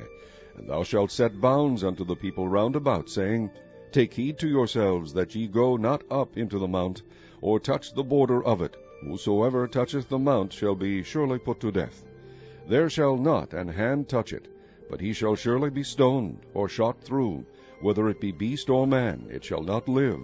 When the trumpet soundeth long, they shall come up to the mount. And Moses went down from the mount unto the people, and sanctified the people, and they washed their clothes. And he said unto the people, Be ready against the 3rd day, come not at your wives. And it came to pass on the 3rd day in the morning, that there were thunders and lightnings, and a thick cloud upon the mount, and the voice of the trumpet exceeding loud, so that all the people that was in the camp trembled. And Moses brought forth the people out of the camp to meet with God, and they stood at the nether part of the mount. And Mount Sinai was altogether on a smoke, because the Lord descended upon it in fire, and the smoke thereof ascended as the smoke of a furnace, and the whole mount quaked greatly. And when the voice of the trumpet sounded long, and waxed louder and louder, Moses spake, and God answered him by a voice. And the Lord came down upon Mount Sinai, on the top of the mount. And the Lord called Moses up to the top of the mount, and Moses went up. And the Lord said unto Moses, Go down, charge the people, lest they break through unto the Lord to gaze, and many of them perish. And let the priests also, which come near to the Lord, sanctify themselves, lest the Lord break forth upon them. And Moses said unto the Lord, The people cannot come up to Mount Sinai, for thou chargest us, saying, Set bounds about the mount, and sanctify it. And the Lord said unto him, Away, get thee down, and thou shalt come up, thou and Aaron with thee. But let not the priests and the people break through, to come up unto the Lord, lest he break forth upon them. So Moses went down unto the people, and spake unto them. Chapter 20. And God spake all these words, saying, I am the Lord thy God, which have brought thee out of the land of Egypt, out of the house of bondage. Thou shalt have no other gods before me. Thou shalt not make unto thee any graven image, or any likeness of anything that is in heaven above, or that is in the earth beneath, or that is in the water under the earth. Thou shalt not bow down thyself to them, nor serve them. For I, the Lord thy God, am a jealous God, visiting the iniquity of the fathers upon the children unto the 3rd and 4th generation of them that hate me, and shewing mercy unto thousands of them that love me, and keep my commandments. Thou shalt not take the name of the Lord thy God in vain, for the Lord will not hold him guiltless that taketh his name in vain. Remember the Sabbath day, to keep it holy. 6 days shalt thou labor, and do all thy work. But the 7th day is the Sabbath of the Lord thy God. In it thou shalt not do any work, thou, nor thy son, nor thy daughter, thy manservant, nor thy maidservant, nor thy cattle, nor thy stranger that is within thy gates. For in 6 days the Lord made heaven and earth, the sea, and all that in them is, and rested the 7th day. Wherefore the Lord blessed the Sabbath day, and hallowed it. Honor thy father and thy mother, that thy days may be long upon the land which the Lord thy God giveth thee. Thou shalt not kill. Thou shalt not commit adultery. Thou shalt not steal. Thou shalt not bear false witness against thy neighbor. Thou shalt not covet thy neighbor's house. Thou shalt not covet thy neighbor's wife, nor his manservant, nor his maidservant, nor his ox, nor his ass, nor anything that is thy neighbor's. And all the people saw the thunderings, and the lightnings, and the noise of the trumpet, and the mountain smoking. And when the people saw it, they removed, and stood afar off. And they said unto Moses, Speak thou with us, and we will hear. But let not God speak with us, lest we die. And Moses said unto the people, Fear not, for God is come to prove you, and that his fear may be before your faces, that ye sin not. And the people stood afar off, and Moses drew near unto the thick darkness where God was. And the Lord said unto Moses, Thus thou shalt say unto the children of Israel, Ye have seen that I have talked with you from heaven. Ye shall not make with me gods of silver, neither shall ye make unto you gods of gold. An altar of earth thou shalt make unto me, and shalt sacrifice thereon thy burnt offerings, and thy peace offerings, thy sheep and thine oxen. In all places where I record my name I will come unto thee, and I will bless thee. And if thou wilt make me an altar of stone, thou shalt not build it of hewn stone, for if thou lift up thy tool upon it, thou hast polluted it. Neither shalt thou go up by steps unto mine altar, that thy nakedness be not discovered thereon. Chapter 21. Now these are the judgments which thou shalt set before them. If thou buy an Hebrew servant, 6 years he shall serve, and in the 7th he shall go out free for nothing. If he came in by himself, he shall go out by himself. If he were married, then his wife shall go out with him. If his master have given him a wife, and she have borne him sons or daughters, the wife and her children shall be her master's, and he shall go out by himself. And if the servant shall plainly say, I love my master, my wife, and my children, I will not go out free, then his master shall bring him unto the judges. He shall also bring him to the door, or unto the door post, and his master shall bore his ear through with an awl, and he shall serve him forever. And if a man sell his daughter to be a maidservant, she shall not go out, as the menservants do. If she please not her master, who hath betrothed her to himself, then shall he let her be redeemed. To sell her unto a strange nation he shall have no power, seeing he hath dealt deceitfully with her. And if he have betrothed her unto his son, he shall deal with her after the manner of daughters. If he take him another wife, her food, her raiment, and her duty of marriage shall be not diminished. And if he do not these 3 unto her, then shall she go out free without money. He that smiteth a man so that he die shall be surely put to death. And if a man lie not in wait, but God deliver him into his hand, then I will appoint thee a place whither he shall flee. But if a man come presumptuously upon his neighbor to slay him with guile, thou shalt take him from mine altar, that he may die. And he that smiteth his father or his mother shall be surely put to death. And he that stealeth a man and selleth him, or if he be found in his hand, he shall surely be put to death. And he that curseth his father or his mother shall surely be put to death. And if men strive together, and one smite another with a stone or with his fist, and he die not, but keepeth his bed, if he rise again and walk abroad upon his staff, then shall he that smote him be quit. Only he shall pay for the loss of his time, and shall cause him to be thoroughly healed. And if a man smite his servant or his maid with a rod, and he die under his hand, he shall be surely punished. Notwithstanding, if he continue a day or 2, he shall not be punished, for he is his money. If men strive and hurt a woman with child, so that her fruit depart from her, and yet no mischief follow, he shall be surely punished, according as the woman's husband will lay upon him, and he shall pay as the judges determine. And if any mischief follow, then thou shalt give life for life, eye for eye, tooth for tooth, hand for hand, foot for foot, burning for burning, wound for wound, stripe for stripe. And if a man smite the eye of his servant or the eye of his maid, that it perish, he shall let him go free for his eye's sake. And if he smite out his manservant's tooth or his maidservant's tooth, he shall let him go free for his tooth's sake. If an ox gore a man or a woman, that they die, then the ox shall be surely stoned, and his flesh shall not be eaten, but the owner of the ox shall be quit. But if the ox were wont to push with his horn in time past, and it hath been testified to his owner, and he hath not kept him in, but that he hath killed a man or a woman, the ox shall be stoned, and his owner also shall be put to death. If there be laid on him a sum of money, then he shall give for the ransom of his life whatsoever is laid upon him, whether he have gored a son or have gored a daughter. According to this judgment shall it be done unto him. If the ox shall push a manservant or a maidservant, he shall give unto their master 30 shekels of silver, and the ox shall be stoned. And if a man shall open a pit, or if a man shall dig a pit, and not cover it, and an ox or an ass fall therein, the owner of the pit shall make it good, and give money unto the owner of them, and the dead beast shall be his. And if one man's ox hurt another's, that he die, then they shall sell the live ox, and divide the money of it, and the dead ox also they shall divide. Or if it be known that the ox hath used to push in time past, and his owner hath not kept him in, he shall surely pay ox for ox, and the dead shall be his own. Chapter 22. If a man shall steal an ox or a sheep, and kill it, or sell it, he shall restore 5 oxen for an ox, and 4 sheep for a sheep. If a thief be found breaking up, and be smitten that he die, there shall no blood be shed for him. If the sun be risen upon him, there shall be blood shed for him, for he should make full restitution. If he have nothing, then he shall be sold for his theft. If the theft be certainly found in his hand alive, whether it be ox, or ass, or sheep, he shall restore double.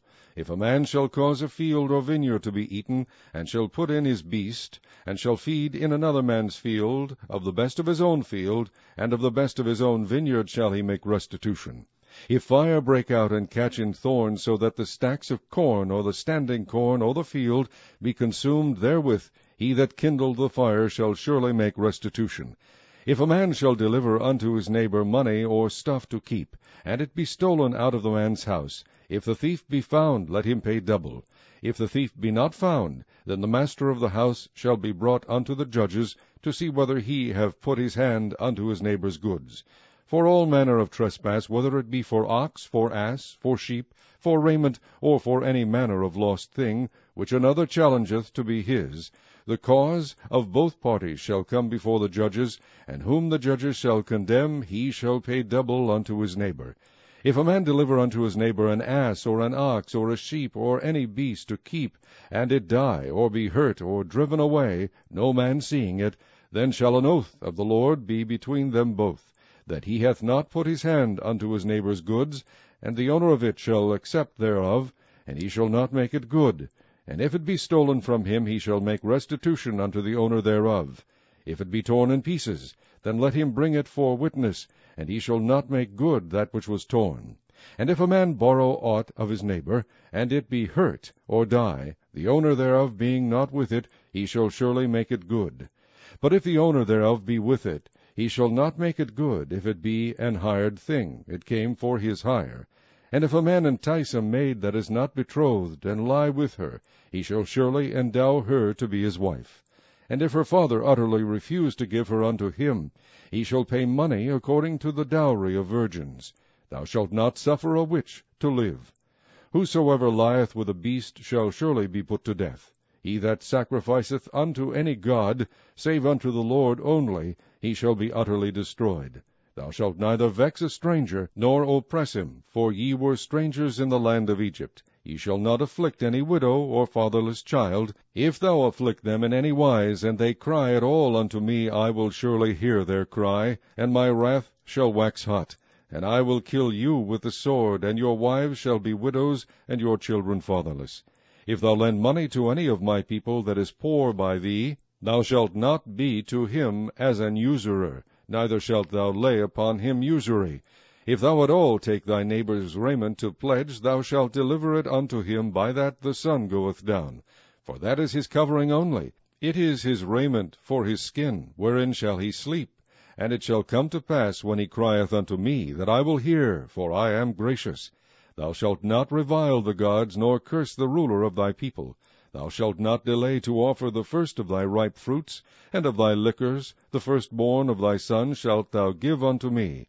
Likewise shalt thou do with thine oxen, and with thy sheep. 7 days it shall be with his dam. On the 8th day thou shalt give it me, and ye shall be holy men unto me, neither shall ye eat any flesh that is torn of beasts in the field. Ye shall cast it to the dogs. Chapter 23. Thou shalt not raise a false report. Put not thine hand with the wicked to be an unrighteous witness. Thou shalt not follow a multitude to do evil, neither shalt thou speak in a cause to decline after many to wrest judgment. Neither shalt thou countenance a poor man in his cause. If thou meet thine enemy's ox or his ass going astray, thou shalt surely bring it back to him again. If thou see the ass of him that hateth thee lying under his burden, and wouldest forbear to help him, thou shalt surely help with him. Thou shalt not wrest the judgment of thy poor in his cause. Keep thee far from a false matter, and the innocent and righteous slay thou not, for I will not justify the wicked. And thou shalt take no gift, for the gift blindeth the wise, and perverteth the words of the righteous. Also thou shalt not oppress a stranger, for ye know the heart of a stranger, seeing ye were strangers in the land of Egypt. And 6 years thou shalt sow thy land, and shalt gather in the fruits thereof. But the 7th year thou shalt let it rest, and lie still, that the poor of thy people may eat, and what they leave the beasts of the field shall eat. In like manner thou shalt deal with thy vineyard, and with thy oliveyard. 6 days thou shalt do thy work, and on the 7th day thou shalt rest, that thine ox and thine ass may rest, and the son of thy handmaid, and the stranger may be refreshed. And in all things that I have said unto you be circumspect, and make no mention of the name of other gods, neither let it be heard out of thy mouth. 3 times thou shalt keep a feast unto me in the year.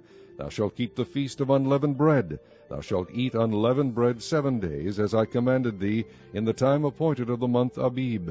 For in it thou camest out from Egypt, and none shall appear before me empty. And the feast of harvest, the first fruits of thy labors, which thou hast sown in the field, and the feast of ingathering, which is in the end of the year, when thou hast gathered in thy labors out of the field. 3 times in the year all thy male shall appear before the Lord God. Thou shalt not offer the blood of my sacrifice with leavened bread, neither shall the fat of my sacrifice remain until the morning. The first of the firstfruits of thy land thou shalt bring into the house of the Lord thy God. Thou shalt not seethe the kid in his mother's milk. Behold, I send an angel before thee, to keep thee in the way, and to bring thee into the place which I have prepared. Beware of him, and obey his voice. Provoke him not, for he will not pardon your transgressions, for my name is in him. But if thou shalt indeed obey his voice, and do all that I speak, then I will be an enemy unto thine enemies, and an adversary unto thine adversaries. For mine angel shall go before thee, and bring thee unto the Amorites, and the Hittites, and the Perizzites, and the Canaanites, the Hivites, and the Jebusites, and I will cut them off. Thou shalt not bow down to their gods, nor serve them, nor do after their works, but thou shalt utterly overthrow them, and quite break down their images. And ye shall serve the Lord your God, and he shall bless thy bread and thy water, and I will take sickness away from the midst of thee. There shall nothing cast their young, nor be barren in thy land. The number of thy days I will fulfill. I will send my fear before thee, and will destroy all the people to whom thou shalt come, and I will make all thine enemies turn their backs unto thee. And I will send hornets before thee, which shall drive out the Hivite, the Canaanite, and the Hittite from before thee. I will not drive them out from before thee in 1 year, lest the land become desolate, and the beasts of the field multiply against thee. By little and little I will drive them out from before thee, until thou be increased, and inherit the land. And I will set thy bounds from the Red Sea even unto the sea of the Philistines, and from the desert unto the river. For I will deliver the inhabitants of the land into your hand, and thou shalt drive them out before thee. Thou shalt make no covenant with them, nor with their gods. They shall not dwell in thy land, lest they make thee sin against me. For if thou serve their gods, it will surely be a snare unto thee. Chapter 24.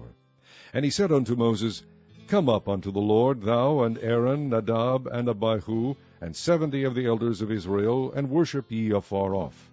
And Moses alone shall come near the Lord, but they shall not come nigh, neither shall the people go up with him. And Moses came and told the people all the words of the Lord, and all the judgments. And all the people answered with one voice, and said, All the words which the Lord hath said will we do. And Moses wrote all the words of the Lord, and rose up early in the morning, and builded an altar under the hill, and 12 pillars according to the 12 tribes of Israel. And he sent young men of the children of Israel, which offered burnt offerings, and sacrificed peace offerings of oxen unto the Lord. And Moses took half of the blood, and put it in basins, and half of the blood he sprinkled on the altar. And he took the book of the covenant, and read in the audience of the people, and they said, All that the Lord hath said will we do, and be obedient. And Moses took the blood, and sprinkled it on the people, and said, Behold the blood of the covenant which the Lord hath made with you concerning all these words. Then went up Moses and Aaron, Nadab and Abihu, and 70 of the elders of Israel. And they saw the God of Israel, and there was under his feet as it were a paved work of a sapphire stone, and as it were the body of heaven in his clearness. And upon the nobles of the children of Israel he laid not his hand. Also they saw God, and did eat and drink. And the Lord said unto Moses, Come up to me into the mount, and be there. And I will give thee tables of stone, and a law, and commandments which I have written, that thou mayest teach them. And Moses rose up, and his minister Joshua, and Moses went up into the mount of God. And he said unto the elders, Tarry ye here for us until we come again unto you. And behold, Aaron and Hur are with you. If any man have any matters to do, let him come unto them. And Moses went up into the mount, and a cloud covered the mount. And the glory of the Lord abode upon Mount Sinai, and the cloud covered it 6 days. And the 7th day he called unto Moses out of the midst of the cloud. And the sight of the glory of the Lord was like devouring fire on the top of the mount in the eyes of the children of Israel. And Moses went into the midst of the cloud, and gat him up into the mount. And Moses was in the mount 40 days and 40 nights. Chapter 25. And the Lord spake unto Moses, saying, Speak unto the children of Israel, that they bring me an offering. Of every man that giveth it willingly with his heart ye shall take my offering. And this is the offering which ye shall take of them, gold, and silver, and brass, and blue, and purple, and scarlet, and fine linen, and goat's hair, and ram skins dyed red, and badger skins, and shittim wood, oil for the light, spices for anointing oil, and for sweet incense, onyx stones, and stones to be set in the ephod, and in the breastplate. And let them make me a sanctuary, that I may dwell among them. According to all that I shew thee, after the pattern of the tabernacle, and the pattern of all the instruments thereof, even so shall ye make it. And they shall make an ark of shittim wood, 2 cubits and a half shall be the length thereof, and a cubit and a half the breadth thereof, and a cubit and a half the height thereof. And thou shalt overlay it with pure gold, within and without shalt thou overlay it, and shalt make upon it a crown of gold round about. And thou shalt cast 4 rings of gold for it, and put them in the 4 corners thereof. And 2 rings shall be in the one side of it, and 2 rings in the other side of it. And thou shalt make staves of shittim wood, and overlay them with gold. And thou shalt put the staves into the rings by the sides of the ark, that the ark may be borne with them. The staves shall be in the rings of the ark, they shall not be taken from it. And thou shalt put into the ark the testimony which I shall give thee. And thou shalt make a mercy seat of pure gold. 2 cubits and a half shall be the length thereof, and a cubit and a half the breadth thereof. And thou shalt make 2 cherubims of gold, of beaten work shalt thou make them, in the 2 ends of the mercy seat. And make 1 cherub on the one end, and the other cherub on the other end. Even of the mercy seat shall ye make the cherubims on the 2 ends thereof. And the cherubims shall stretch forth their wings on high, covering the mercy seat with their wings. And their faces shall look one to another, toward the mercy seat shall the faces of the cherubims be. And thou shalt put the mercy seat above upon the ark. And in the ark thou shalt put the testimony that I shall give thee. And there I will meet with thee, and I will commune with thee from above the mercy seat, from between the 2 cherubims which are upon the ark of the testimony, of all things which I will give thee in commandment unto the children of Israel. Thou shalt also make a table of shittim wood. 2 cubits shall be the length thereof, and a cubit the breadth thereof, and a cubit and a half the height thereof. And thou shalt overlay it with pure gold, and make thereto a crown of gold round about. And thou shalt make unto it a border of an handbreadth round about. And thou shalt make a golden crown to the border thereof round about. And thou shalt make for it 4 rings of gold, and put the rings in the 4 corners that are on the 4 feet thereof. Over against the border shall the rings be for places of the staves to bear the table. And thou shalt make the staves of shittim wood, and overlay them with gold, that the table may be borne with them. And thou shalt make the dishes thereof, and spoons thereof, and covers thereof, and bowls thereof, to cover withal. Of pure gold shalt thou make them. And thou shalt set upon the table shewbread before me alway. And thou shalt make a candlestick of pure gold, of beaten work shall the candlestick be made. His shaft, and his branches, his bowls, his knobs, and his flowers shall be of the same. And 6 branches shall come out of the sides of it, 3 branches of the candlestick out of the one side, and 3 branches of the candlestick out of the other side. 3 bowls made like unto almonds, with a knop and a flower in one branch, and 3 bowls made like almonds in the other branch, with a knop and a flower. So in the 6 branches that come out of the candlestick. And in the candlestick shall be 4 bowls made like unto almonds, with their knops and their flowers. And there shall be a knop under 2 branches of the same, and a knop under 2 branches of the same, and a knop under 2 branches of the same, according to the 6 branches that proceed out of the candlestick. Their knops and their branches shall be of the same. All it shall be 1 beaten work of pure gold. And thou shalt make the 7 lamps thereof. And they shall light the lamps thereof, that they may give light over against it. And the tongs thereof and the snuff dishes thereof shall be of pure gold. Of a talent of pure gold shall he make it, with all these vessels. And look that thou make them after their pattern, which was shewed thee in the mount. Chapter 26. Moreover, thou shalt make the tabernacle with 10 curtains of fine twined linen, and blue and purple and scarlet, with cherubims of cunning work shalt thou make them. The length of one curtain shall be 28 cubits, and the breadth of one curtain 4 cubits, and every one of the curtains shall have one measure. The 5 curtains shall be coupled together one to another, and other 5 curtains shall be coupled one to another. And thou shalt make loops of blue upon the edge of the one curtain from the selvedge in the coupling, and likewise shalt thou make in the uttermost edge of another curtain in the coupling of the second. 50 loops shalt thou make in the one curtain, and 50 loops shalt thou make in the edge of the curtain that is in the coupling of the second, that the loops may take hold one of another. And thou shalt make 50 taches of gold, and couple the curtains together with the taches, and it shall be one tabernacle. And thou shalt make curtains of goat's hair to be a covering upon the tabernacle. 11 curtains shalt thou make.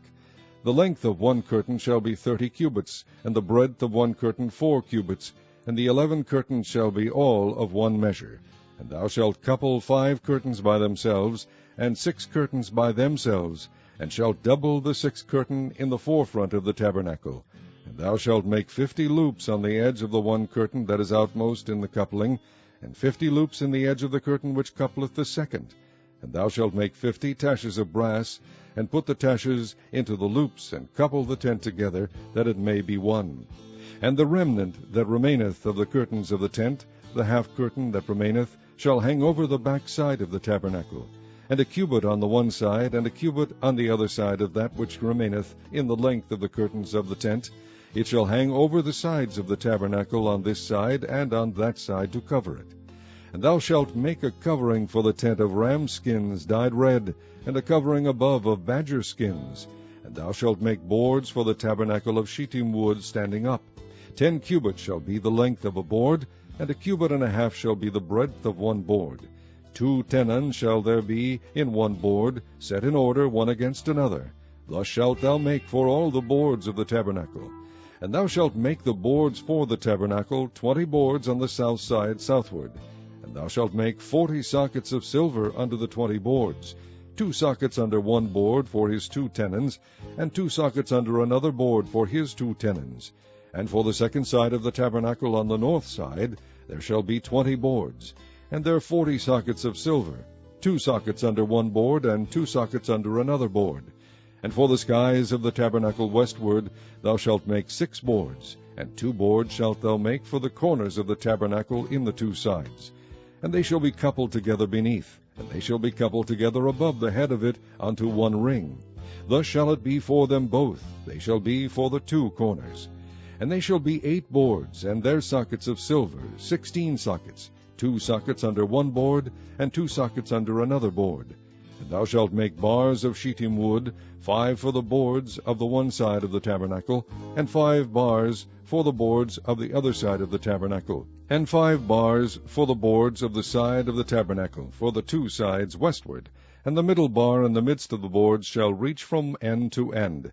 And thou shalt overlay the boards with gold, and make their rings of gold for places for the bars. And thou shalt overlay the bars with gold. And thou shalt rear up the tabernacle according to the fashion thereof which was shewed thee in the mount. And thou shalt make a veil of blue, and purple, and scarlet, and fine twined linen of cunning work, with cherubim shall it be made. And thou shalt hang it upon 4 pillars of shittim wood overlaid with gold. Their hooks shall be of gold, upon the 4 sockets of silver. And thou shalt hang up the veil under the taches, that thou mayest bring in thither within the veil the ark of the testimony. And the veil shall divide unto you between the holy place and the most holy. And thou shalt put the mercy seat upon the ark of the testimony in the most holy place. And thou shalt set the table without the veil, and the candlestick over against the table on the side of the tabernacle toward the south. And thou shalt put the table on the north side. And thou shalt make an hanging for the door of the tent of blue, and purple, and scarlet, and fine twined linen wrought with needlework. And thou shalt make for the hanging 5 pillars of shittim wood, and overlay them with gold, and their hooks shall be of gold. And thou shalt cast 5 sockets of brass for them. Chapter 27. And thou shalt make an altar of shittim wood, 5 cubits long and 5 cubits broad. The altar shall be 4 square, and the height thereof shall be 3 cubits. And thou shalt make the horns of it upon the 4 corners thereof. His horn shall be of the same, and thou shalt overlay it with brass. And thou shalt make his pans to receive his ashes, and his shovels, and his basins, and his flesh hooks, and his fire pans. All the vessels thereof thou shalt make of brass. And thou shalt make for it a grate of network of brass. And upon the net shalt thou make 4 brazen rings in the 4 corners thereof. And thou shalt put it under the compass of the altar beneath, that the net may be even to the midst of the altar. And thou shalt make staves for the altar, staves of shittim wood, and overlay them with brass. And the stave shall be put into the rings, and the stave shall be upon the 2 sides of the altar to bear it. Hollow with boards shalt thou make it, as it was shewed thee in the mount, so shall they make it. And thou shalt make the court of the tabernacle. For the south side, southward, there shall be hangings for the court of fine twined linen of 100 cubits long for one side. And the 20 pillars thereof, and their 20 sockets, shall be of brass. The hooks of the pillars and their fillets shall be of silver. And likewise for the north side in length there shall be hangings of 100 cubits long. And his 20 pillars and their 20 sockets of brass, the hooks of the pillars and their fillets of silver. And for the breadth of the court on the west side shall be hangings of 50 cubits, their pillars 10, and their sockets 10. And the breadth of the court on the east side eastward shall be 50 cubits. The hangings of one side of the gate shall be 15 cubits, their pillars 3, and their sockets 3. And on the other side shall be hangings 15 cubits, their pillars 3, and their sockets 3. And for the gate of the court shall be an hanging of 20 cubits of blue, and purple, and scarlet, and fine twined linen wrought with needlework, and their pillars shall be 4, and their sockets 4. All the pillars round about the court shall be filleted with silver. Their hooks shall be of silver, and their sockets of brass. The length of the court shall be 100 cubits, and the breadth 50 everywhere, and the height 5 cubits of fine twined linen, and their sockets of brass. All the vessels of the tabernacle, and all the service thereof, and all the pins thereof, and all the pins of the court, shall be of brass. And thou shalt command the children of Israel that they bring thee pure oil olive beaten for the light, to cause the lamp to burn always. In the tabernacle of the congregation without the veil, which is before the testimony, Aaron and his sons shall order it from evening to morning before the Lord. It shall be a statute forever unto their generations on the behalf of the children of Israel. Chapter 28. And take thou unto thee Aaron thy brother and his sons with him from among the children of Israel, that he may minister unto me in the priest's office, even Aaron, Nadab, and Abihu, Eleazar, and Ithamar, Aaron's sons. And thou shalt make holy garments for Aaron thy brother, for glory and for beauty. And thou shalt speak unto all that are wise-hearted, whom I have filled with the spirit of wisdom, that they may make Aaron's garments to consecrate him, that he may minister unto me in the priest's office. And these are the garments which they shall make: a breastplate, and an ephod, and a robe, and a bordered coat, a mitre, and a girdle. And they shall make holy garments for Aaron thy brother, and his sons, that he may minister unto me in the priest's office. And they shall take gold, and blue, and purple, and scarlet, and fine linen. And they shall make the ephod of gold, of blue, and of purple, of scarlet, and fine twined linen with cunning work. It shall have the 2 shoulder pieces thereof, joined at the 2 edges thereof, and so it shall be joined together. And the curious girdle of the ephod, which is upon it, shall be of the same according to the work thereof, even of gold, of blue, and purple, and scarlet, and fine twined linen. And thou shalt take 2 onyx stones, and grave on them the names of the children of Israel, 6 of their names on one stone, and the other 6 names of the rest on the other stone, according to their birth. With the work of an engraver in stone, like the engravings of a signet, shalt thou engrave the 2 stones with the names of the children of Israel. Thou shalt make them to be set in ouches of gold. And thou shalt put the 2 stones upon the shoulders of the ephod for stones of memorial unto the children of Israel. And Aaron shall bear their names before the Lord upon his 2 shoulders for a memorial. And thou shalt make ouches of gold, and 2 chains of pure gold at the ends. Of wreathen work shalt thou make them, and fasten the wreathen chains to the ouches. And thou shalt make the breastplate of judgment with cunning work. After the work of the ephod thou shalt make it, of gold, of blue, and of purple, and of scarlet, and of fine twined linen shalt thou make it. 4 it shall be, being doubled. A span shall be the length thereof, and a span shall be the breadth thereof. And thou shalt set it in settings of stones, even 4 rows of stones. The first row shall be a sardius, a topaz, and a carbuncle. This shall be the first row. And the second row shall be an emerald, a sapphire, and a diamond. And the third row a ligure, an agate, and an amethyst. And the fourth row a beryl, and an onyx, and a jasper. They shall be set in gold in their enclosings. And the stones shall be with the names of the children of Israel, 12 according to their names, like the engravings of a signet. Every one with his name shall they be according to the 12 tribes. And thou shalt make upon the breastplate chains at the ends of wreathen work of pure gold. And thou shalt make upon the breastplate 2 rings of gold, and shalt put the 2 rings on the 2 ends of the breastplate. And thou shalt put the 2 wreathen chains of gold in the 2 rings which are on the ends of the breastplate. And the other 2 ends of the 2 wreathen chains thou shalt fasten in the 2 ouches, and put them on the shoulder pieces of the ephod before it. And thou shalt make 2 rings of gold, and thou shalt put them upon the 2 ends of the breastplate in the border thereof, which is in the side of the ephod inward.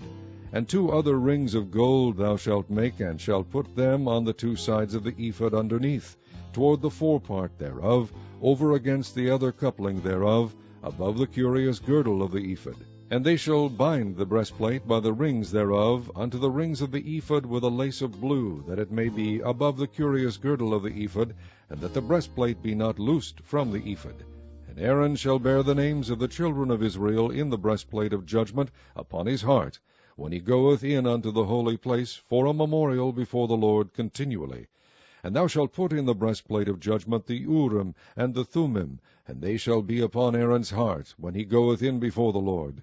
And Aaron shall bear the judgment of the children of Israel upon his heart before the Lord continually.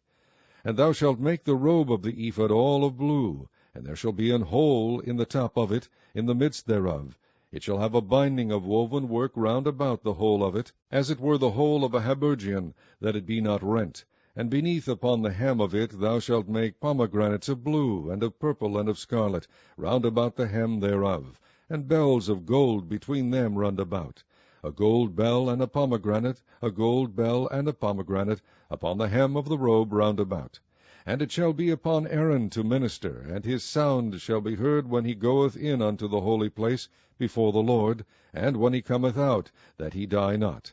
And thou shalt make a plate of pure gold, and grave upon it, like the engravings of a signet, Holiness to the Lord. And thou shalt put it on a blue lace, that it may be upon the mitre. Upon the forefront of the mitre it shall be. And it shall be upon Aaron's forehead, that Aaron may bear the iniquity of the holy things, which the children of Israel shall hallow in all their holy gifts.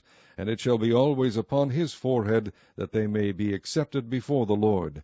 And thou shalt embroider the coat of fine linen, and thou shalt make the mitre of fine linen, and thou shalt make the girdle of needlework. And for Aaron's sons thou shalt make coats, and thou shalt make for them girdles, and bonnets shalt thou make for them, for glory and for beauty. And thou shalt put them upon Aaron thy brother, and his sons with him, and shalt anoint them, and consecrate them, and sanctify them, that they may minister unto me in the priest's office. And thou shalt make them linen breeches to cover their nakedness. From the loins even unto the thighs they shall reach, and they shall be upon Aaron and upon his sons, when they come in unto the tabernacle of the congregation, or when they come near unto the altar to minister in the holy place, that they bear not iniquity and die. It shall be a statute for ever unto him and his seed after him. Chapter 29. And this is the thing that thou shalt do unto them to hallow them, to minister unto me in the priest's office.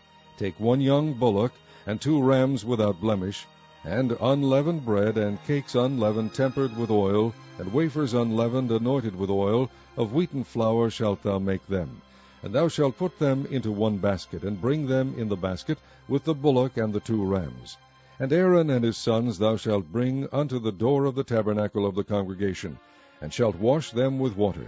And thou shalt take the garments, and put upon Aaron the coat, and the robe of the ephod, and the breastplate, and gird him with the curious girdle of the ephod. And thou shalt put the mitre upon his head, and put the holy crown upon the mitre. Then shalt thou take the anointing oil, and pour it upon his head, and anoint him. And thou shalt bring his sons, and put coats upon them. And thou shalt gird them with girdles, Aaron and his sons, and put the bonnets on them. And the priest's office shall be theirs for a perpetual statute. And thou shalt consecrate Aaron and his sons. And thou shalt cause a bullock to be brought before the tabernacle of the congregation, and Aaron and his sons shall put their hands upon the head of the bullock. And thou shalt kill the bullock before the Lord by the door of the tabernacle of the congregation. And thou shalt take of the blood of the bullock, and put it upon the horns of the altar with thy finger, and pour all the blood beside the bottom of the altar. And thou shalt take all the fat that covereth the inwards, and the caul that is above the liver, and the 2 kidneys, and the fat that is upon them, and burn them upon the altar. But the flesh of the bullock, and his skin, and his dung, shalt thou burn with fire without the camp. It is a sin offering. Thou shalt also take 1 ram, and Aaron and his sons shall put their hands upon the head of the ram. And thou shalt slay the ram, and thou shalt take his blood, and sprinkle it round about upon the altar. And thou shalt cut the ram in pieces, and wash the inwards of him, and his legs, and put them unto his pieces, and unto his head. And thou shalt burn the whole ram upon the altar. It is a burnt offering unto the Lord. It is a sweet savour, an offering made by fire unto the Lord. And thou shalt take the other ram, and Aaron and his sons shall put their hands upon the head of the ram. Then shalt thou kill the ram, and take of his blood, and put it upon the tip of the right ear of Aaron, and upon the tip of the right ear of his sons, and upon the thumb of their right hand, and upon the great toe of their right foot, and sprinkle the blood upon the altar round about. And thou shalt take of the blood that is upon the altar, and of the anointing oil, and sprinkle it upon Aaron, and upon his garments, and upon his sons, and upon the garments of his sons with him. And he shall be hallowed, and his garments, and his sons' garments with him. Also thou shalt take of the ram the fat of the rump, and the fat that covereth the inwards, and the caul above the liver, and the 2 kidneys, and the fat that is upon them, and the right shoulder, for it is a ram of consecration. And 1 loaf of bread, and 1 cake of oiled bread, and 1 wafer out of the basket of the unleavened bread that is before the Lord. And thou shalt put all in the hands of Aaron, and in the hands of his sons, and shalt wave them for a wave offering before the Lord. And thou shalt receive them in their hands, and burn them upon the altar for a burnt offering, for a sweet savour before the Lord. It is an offering made by fire unto the Lord. And thou shalt take the breast of the ram of Aaron's consecration, and wave it for a wave offering before the Lord, and it shall be thy part. And thou shalt sanctify the breast of the wave offering, and the shoulder of the heave offering, which is waved, and which is heaved up, of the ram of the consecration, even of that which is for Aaron, and of that which is for his sons. And it shall be Aaron's and his sons by a statute for ever from the children of Israel. For it is an heave offering, and it shall be an heave offering from the children of Israel of the sacrifice of their peace offerings, even their heave offering unto the Lord. And the holy garments of Aaron shall be his sons after him, to be anointed therein, and to be consecrated in them. And that son that is priest in his stead shall put them on 7 days, when he cometh into the tabernacle of the congregation, to minister in the holy place. And thou shalt take the ram of the consecration, and seethe his flesh in the holy place. And Aaron and his sons shall eat the flesh of the ram, and the bread that is in the basket, by the door of the tabernacle of the congregation. And they shall eat those things wherewith the atonement was made, to consecrate and to sanctify them. But a stranger shall not eat thereof, because they are holy. And if aught of the flesh of the consecrations or of the bread remain unto the morning, then thou shalt burn the remainder with fire. It shall not be eaten, because it is holy. And thus shalt thou do unto Aaron and to his sons, according to all things which I have commanded thee. 7 days shalt thou consecrate them. And thou shalt offer every day a bullock for a sin offering for atonement. And thou shalt cleanse the altar, when thou hast made an atonement for it, and thou shalt anoint it to sanctify it.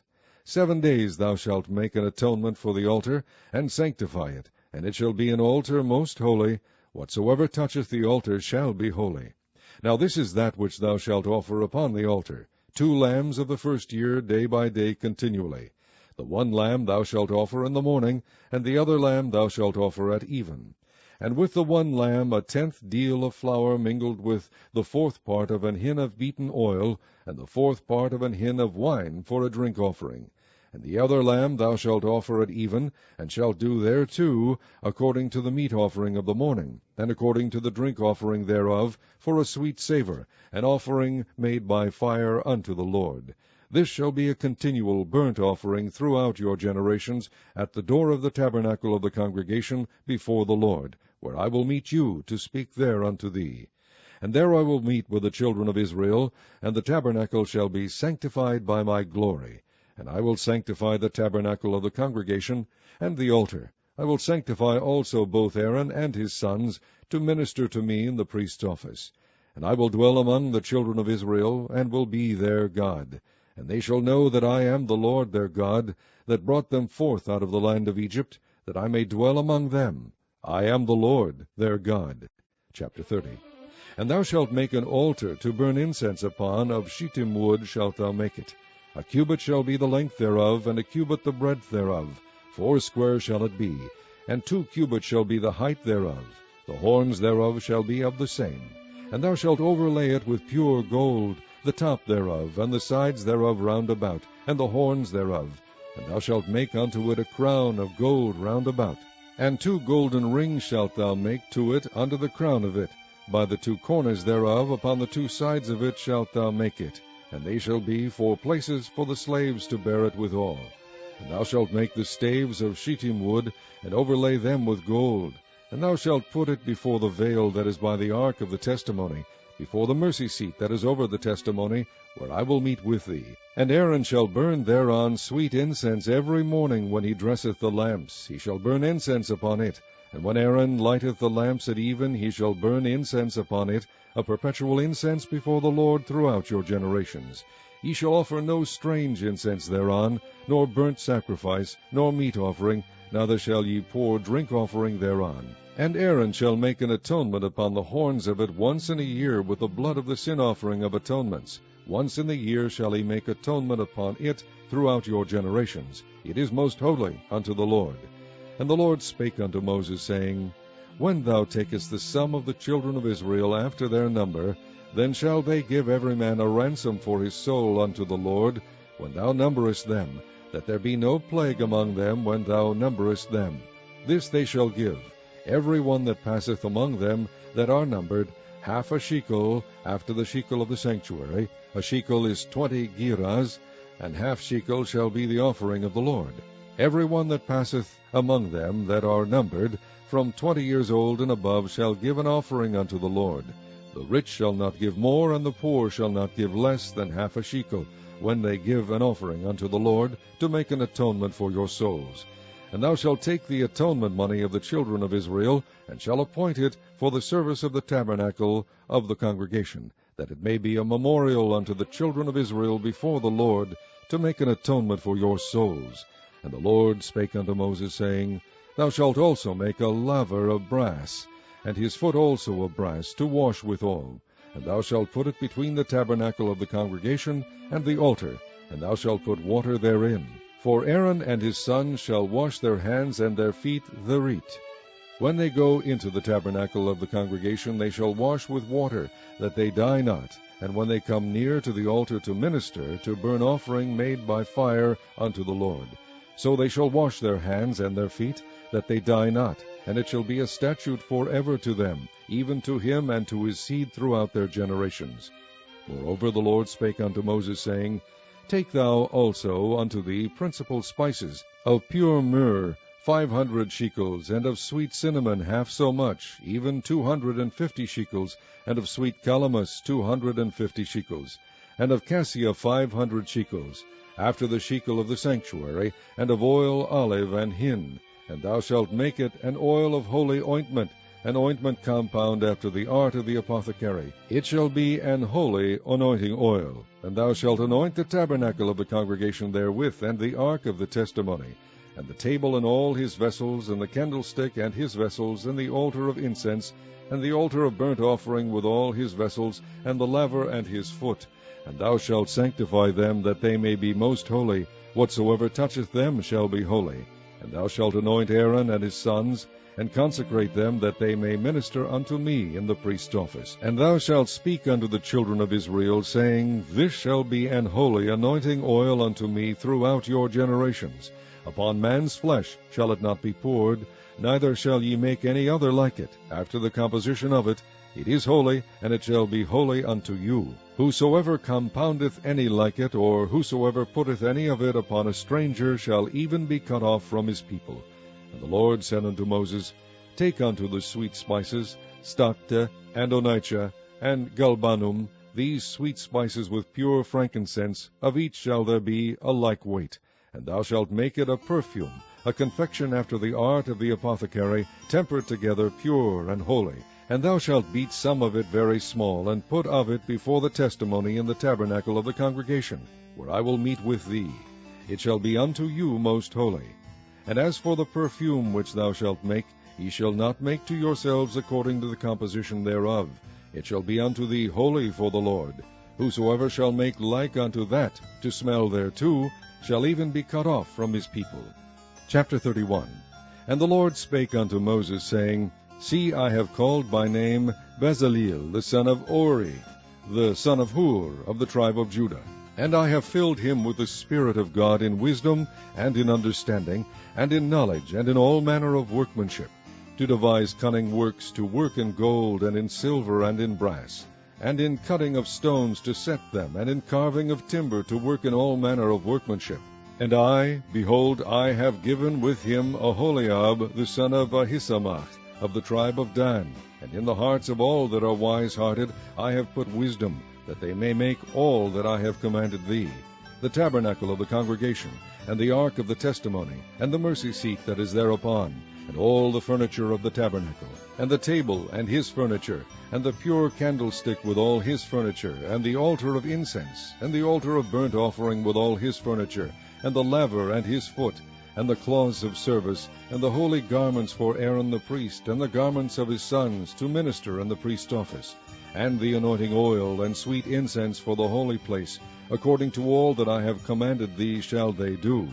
And the Lord spake unto Moses, saying, Speak thou also unto the children of Israel, saying, Verily my Sabbaths ye shall keep, for it is a sign between me and you throughout your generations, that ye may know that I am the Lord that doth sanctify you. Ye shall keep the Sabbath therefore, for it is holy unto you.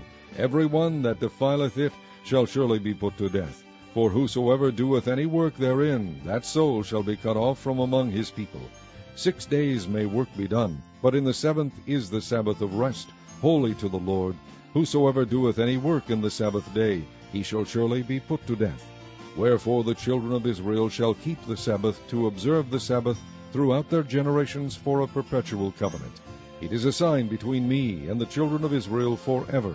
For in 6 days the Lord made heaven and earth, and on the 7th day he rested and was refreshed. And he gave unto Moses, when he had made an end of communing with him upon Mount Sinai, 2 tables of testimony, tables of stone, written with a finger of God. Chapter 32. And when the people saw that Moses delayed to come down out of the mount, the people gathered themselves together unto Aaron, and said unto him, Up, make us gods, which shall go before us. For as for this Moses, the man that brought us up out of the land of Egypt, we wot not what is become of him. And Aaron said unto them, Break off the golden earrings which are in the ears of your wives, of your sons, and of your daughters, and bring them unto me. And all the people brake off the golden earrings which were in their ears, and brought them unto Aaron. And he received them at their hand, and fashioned it with a graving tool, after he had made it a molten calf. And they said, These be thy gods, O Israel, which brought thee up out of the land of Egypt. And when Aaron saw it, he built an altar before it, and Aaron made proclamation, and said, Tomorrow is a feast to the Lord. And they rose up early on the morrow, and offered burnt offerings, and brought peace offerings. And the people sat down to eat and to drink, and rose up to play. And the Lord said unto Moses, Go, get thee down, for thy people which thou broughtest out of the land of Egypt have corrupted themselves. They have turned aside quickly out of the way which I commanded them. They have made them a molten calf, and have worshipped it, and have sacrificed thereunto, and said, These be thy gods, O Israel, which have brought thee up out of the land of Egypt. And the Lord said unto Moses, I have seen this people, and behold, it is a stiff-necked people. Now therefore let me alone, that my wrath may wax hot against them, and that I may consume them, and I will make of thee a great nation.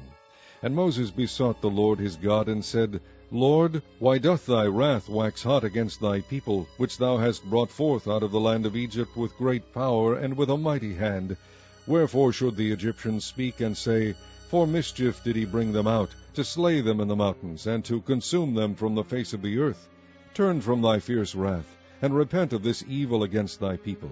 Remember Abraham, Isaac, and Israel, thy servants, to whom thou swarest by thine own self, and saidst unto them, I will multiply your seed as the stars of heaven, and all this land that I have spoken of will I give unto your seed, and they shall inherit it forever.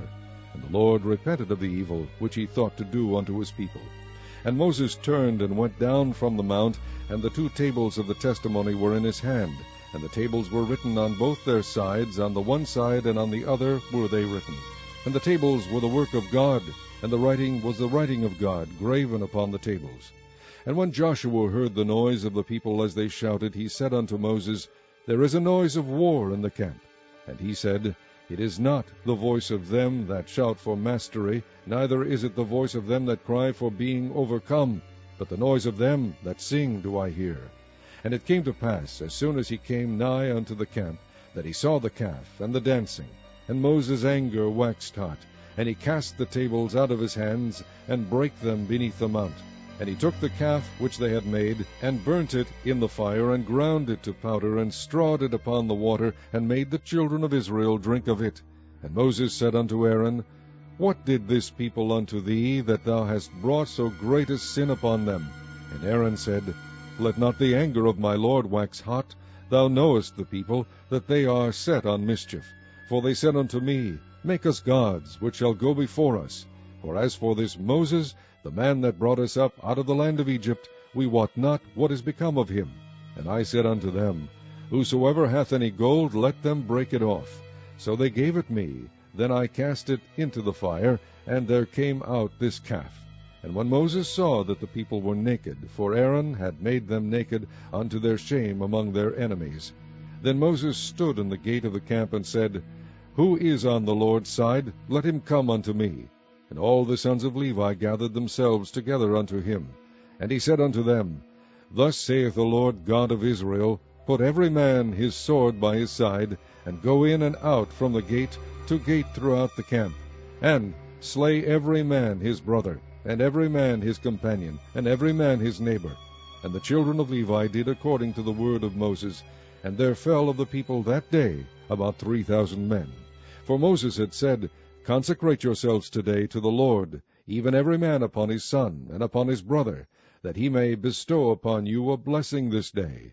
And it came to pass on the morrow, that Moses said unto the people, Ye have sinned a great sin, and now I will go up unto the Lord, peradventure I shall make an atonement for your sin. And Moses returned unto the Lord, and said, O this people have sinned a great sin, and have made them gods of gold. Yet now, if thou wilt forgive their sin, and if not, blot me, I pray thee, out of thy book which thou hast written. And the Lord said unto Moses, Whosoever hath sinned against me, him will I blot out of my book. Therefore go now, lead the people unto the place of which I have spoken unto thee. Behold, mine angel shall go before thee. Nevertheless, in the day when I visit, I will visit their sin upon them. And the Lord plagued the people, because they made the calf which Aaron made. Chapter 33. And the Lord said unto Moses, Depart, and go up hence, thou and the people, which thou hast brought up out of the land of Egypt, unto the land which I swear unto Abraham, to Isaac, and to Jacob, saying, Unto thy seed will I give it. And I will send an angel before thee, and I will drive out the Canaanite, the Amorite, and the Hittite, and the Perizzite, the Hivite, and the Jebusite, unto a land flowing with milk and honey. For I will not go up in the midst of thee, for thou art a stiff-necked people, lest I consume thee in the way. And when the people heard these evil tidings, they mourned, and no man did put on him his ornaments. For the Lord had said unto Moses, Say unto the children of Israel, Ye are a stiff-necked people. I will come up into the midst of thee in a moment, and consume thee. Therefore now put off thy ornaments from thee, that I may know what to do unto thee. And the children of Israel stripped themselves of their ornaments by the mount of Horeb. And Moses took the tabernacle, and pitched it without the camp, afar off from the camp, and called it the tabernacle of the congregation. And it came to pass, that every one which sought the Lord went out unto the tabernacle of the congregation, which was without the camp.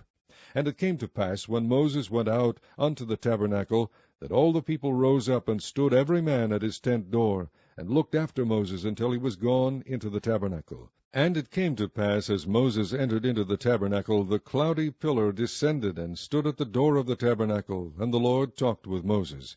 And all the people saw the cloudy pillar stand at the tabernacle door. And all the people rose up and worshipped, every man in his tent door. And the Lord spake unto Moses face to face, as a man speaketh unto his friend. And he turned again into the camp, but his servant Joshua the son of Nun, a young man, departed not out of the tabernacle. And Moses said unto the Lord, See, thou sayest unto me, Bring up this people, and thou hast not let me know whom thou wilt send with me. Yet thou hast said, I know thee by name, and thou hast also found grace in my sight. Now therefore, I pray thee, if I have found grace in thy sight, shew me now thy way, that I may know thee, that I may find grace in thy sight, and consider that this nation is thy people. And he said, My presence shall go with thee, and I will give thee rest. And he said unto him, If thy presence go not with me, carry us not up hence. For wherein shall it be known here that I and thy people have found grace in thy sight? Is it not in that thou goest with us? So shall we be separated, I and thy people, from all the people that are upon the face of the earth. And the Lord said unto Moses, I will do this thing also that thou hast spoken, for thou hast found grace in my sight, and I know thee by name. And he said, I beseech thee, shew me thy glory. And he said, I will make all my goodness pass before thee, and I will proclaim the name of the Lord before thee, and will be gracious to whom I will be gracious, and will shew mercy on whom I will shew mercy. And he said, Thou canst not see my face, for there shall no man see me and live. And the Lord said, Behold, there is a place by me, and thou shalt stand upon a rock. And it shall come to pass, while my glory passeth by, that I will put thee in a clift of the rock, and will cover thee with my hand while I pass by. And I will take away mine hand, and thou shalt see my back parts, but my face shall not be seen. Chapter 34. And the Lord said unto Moses, Hew thee 2 tables of stone like unto the first, and I will write upon these tables the words that were in the first tables, which thou breakest. And be ready in the morning, and come up in the morning unto Mount Sinai, and present thyself there to me in the top of the mount. And no man shall come up with thee, neither let any man be seen throughout all the mount, neither let the flocks nor herds feed before that mount. And he hewed 2 tables of stone like unto the first. And Moses rose up early in the morning, and went up unto Mount Sinai, as the Lord had commanded him, and took in his hand the 2 tables of stone. And the Lord descended in the cloud, and stood with him there, and proclaimed the name of the Lord. And the Lord passed by before him, and proclaimed, The Lord God, merciful and gracious, long-suffering, and abundant in goodness and truth, keeping mercy for thousands, forgiving iniquity and transgression and sin, and that will by no means clear the guilty, visiting the iniquity of the fathers upon the children, and upon the children's children unto the 3rd and to the 4th generation. And Moses made haste, and bowed his head toward the earth, and worshipped.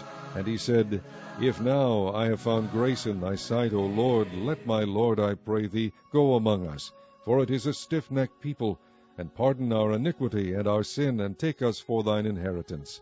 And he said, Behold, I make a covenant. Before all thy people I will do marvels, such as have not been done in all the earth, nor in any nation. And all the people among which thou art shall see the work of the Lord, for it is a terrible thing that I will do with thee. Observe thou that which I command thee this day. Behold, I drive out before thee the Amorite, and the Canaanite, and the Hittite, and the Perizzite, and the Hivite, and the Jebusite. Take heed to thyself, lest thou make a covenant with the inhabitants of the land whither thou goest, lest it be for a snare in the midst of thee. But ye shall destroy their altars, break their images, and cut down their groves. For thou shalt worship no other God, for the Lord, whose name is jealous, is a jealous God. Lest thou make a covenant with the inhabitants of the land, and they go a whoring after their gods, and do sacrifice unto their gods, and one call thee, and thou eat of his sacrifice, and thou take of their daughters unto thy sons, and their daughters go a-whoring after their gods, and make thy sons go a-whoring after their gods. Thou shalt make thee no molten gods. The feast of unleavened bread shalt thou keep. 7 days thou shalt eat unleavened bread, as I commanded thee, in the time of the month Abib, for in the month Abib thou camest out from Egypt. All that openeth the matrix is mine, and every firstling among thy cattle, whether ox or sheep, that is male. But the firstling of an ass thou shalt redeem with a lamb, and if thou redeem him not, then shalt thou break his neck. All the firstborn of thy sons thou shalt redeem, and none shall appear before me empty. 6 days thou shalt work, but on the 7th day thou shalt rest. In earing time and in harvest thou shalt rest. And thou shalt observe the feast of weeks, of the first fruits of wheat harvest, and the feast of ingathering at the year's end. Thrice in the year shall all your men children appear before the Lord God, the God of Israel. For I will cast out the nations before thee, and enlarge thy borders. Neither shall any man desire thy land, when thou shalt go up to appear before the Lord thy God thrice in the year. Thou shalt not offer the blood of my sacrifice with leaven, neither shall the sacrifice of the feast of the Passover be left unto the morning. The first of the firstfruits of thy land thou shalt bring unto the house of the Lord thy God. Thou shalt not see the kid in his mother's milk. And the Lord said unto Moses, Write thou these words, for after the tenor of these words I have made a covenant with thee and with Israel. And he was there with the Lord 40 days and 40 nights. He did neither eat bread nor drink water. And he wrote upon the tables the words of the covenant, the 10 commandments. And it came to pass, when Moses came down from Mount Sinai, with the 2 tables of testimony in Moses' hand, when he came down from the mount, that Moses wist not that the skin of his face shone while he talked with him. And when Aaron and all the children of Israel saw Moses, behold, the skin of his face shone, and they were afraid to come nigh him. And Moses called unto them, and Aaron and all the rulers of the congregation returned unto him, and Moses talked with them. And afterward all the children of Israel came nigh, and he gave them in commandment all that the Lord had spoken with him in Mount Sinai. Until Moses had done speaking with them, he put a veil on his face. But when Moses went in before the Lord to speak with him, he took the veil off until he came out. And he came out, and spake unto the children of Israel that which he was commanded. And the children of Israel saw the face of Moses, that the skin of Moses' face shone. And Moses put the veil upon his face again, until he went in to speak with him. Chapter 35. And Moses gathered all the congregation of the children of Israel together, and said unto them, These are the words which the Lord hath commanded, that ye should do them. 6 days shall work be done. But on the 7th day there shall be to you an holy day, a Sabbath of rest to the Lord. Whosoever doeth work therein shall be put to death. Ye shall kindle no fire throughout your habitations upon the Sabbath day. And Moses spake unto all the congregation of the children of Israel, saying, This is the thing which the Lord commanded, saying, Take ye from among you an offering unto the Lord. Whosoever is of a willing heart, let him bring it, an offering of the Lord, gold, and silver, and brass, and blue, and purple, and scarlet, and fine linen, and goat's hair, and ram skins dyed red, and badger skins, and shittim wood, and oil for the light, and spices for anointing oil, and for the sweet incense, and onyx stones, and stones to be set for the ephod, and for the breastplate. And every wise-hearted among you shall come, and make all that the Lord hath commanded, the tabernacle, his tent, and his covering, his taches, and his boards, his bars, his pillars, and his sockets, the ark, and the staves thereof, with the mercy seat, and the veil of the covering, the table, and his staves, and all his vessels, and the shewbread, the candlestick also for the light, and his furniture, and his lamps, with the oil for the light, and the incense altar, and his staves, and the anointing oil, and the sweet incense, and the hanging for the door at the entering in of the tabernacle, the altar of burnt offering, with his brazen grate, his staves, and all his vessels, the laver, and his foot, the hangings of the court, his pillars and their sockets, and the hanging for the door of the court, the pins of the tabernacle, and the pins of the court, and their cords, the cloths of service, to do service in the holy place, the holy garments for Aaron the priest, and the garments of his sons, to minister in the priest's office. And all the congregation of the children of Israel departed from the presence of Moses. And they came, every one whose heart stirred him up, and every one whom his spirit made willing, and they brought the Lord's offering to the work of the tabernacle of the congregation, and for all his service, and for the holy garments. And they came, both men and women, as many as were willing-hearted, and brought bracelets, and earrings, and rings, and tablets, all jewels of gold. And every man that offered an offering of gold unto the Lord. And every man with whom was found blue, and purple, and scarlet, and fine linen, and goat's hair, and red skins of rams, and badger skins, brought them. Every one that did offer an offering of silver and brass brought the Lord's offering. And every man with whom was found shittim wood for any work of the service brought it. And all the women that were wise-hearted did spin with their hands, and brought that which they had spun, both of blue, and of purple, and of scarlet, and of fine linen. And all the women whose heart stirred them up in wisdom spun goat's hair. And the rulers brought onyx stones, and stones to be set for the ephod, and for the breastplate, and spice, and oil for the light, and for the anointing oil, and for the sweet incense. The children of Israel brought a willing offering unto the Lord, every man and woman, whose heart made them willing to bring for all manner of work, which the Lord had commanded to be made by the hand of Moses. And Moses said unto the children of Israel, See, the Lord hath called by name Bezaleel the son of Uri, the son of Hur, of the tribe of Judah, and he hath filled him with the Spirit of God, in wisdom, in understanding, and in knowledge, and in all manner of workmanship, and to devise curious works, to work in gold, and in silver, and in brass, and in the cutting of stones, to set them, and in carving of wood, to make any manner of cunning work. And he hath put in his heart that he may teach, both he and Oholiab the son of Ahisamach, of the tribe of Dan. Them hath he filled with wisdom of heart, to work all manner of work of the engraver, and of the cunning workman, and of the embroiderer, in blue, and in purple, and scarlet, and in fine linen, and of the weaver, even of them that do any work, and of those that devise cunning work. Chapter 36. Then wrought Bezaleel and Oholiab, and every wise-hearted man, in whom the Lord put wisdom and understanding, to know how to work all manner of work for the service of the sanctuary, according to all that the Lord had commanded. And Moses called Bezaleel and Oholiab, and every wise-hearted man, in whose heart the Lord had put wisdom, even every one whose heart stirred him up to come unto the work to do it. And they received of Moses all the offering which the children of Israel had brought for the work of the service of the sanctuary, to make it withal. And they brought yet unto him free offerings every morning. And all the wise men that wrought all the work of the sanctuary came every man from his work which they made. And they spake unto Moses, saying, The people bring much more than enough for the service of the work which the Lord commanded to make. And Moses gave commandment, and they caused it to be proclaimed throughout the camp, saying, Let neither man nor woman make any more work for the offering of the sanctuary. So the people were restrained from bringing. For the stuff they had was sufficient for all the work to make it, and too much. And every wise-hearted man among them that wrought the work of the tabernacle made 10 curtains of fine twined linen, and blue, and purple, and scarlet. With cherubims of cunning work made he them. The length of one curtain was 28 cubits, and the breadth of one curtain 4 cubits. The curtains were all of one size. And he coupled the 5 curtains one unto another, and the other 5 curtains he coupled one unto another. And he made loops of blue on the edge of one curtain from the selvage in the coupling. Likewise he made in the uttermost side of another curtain in the coupling of the second.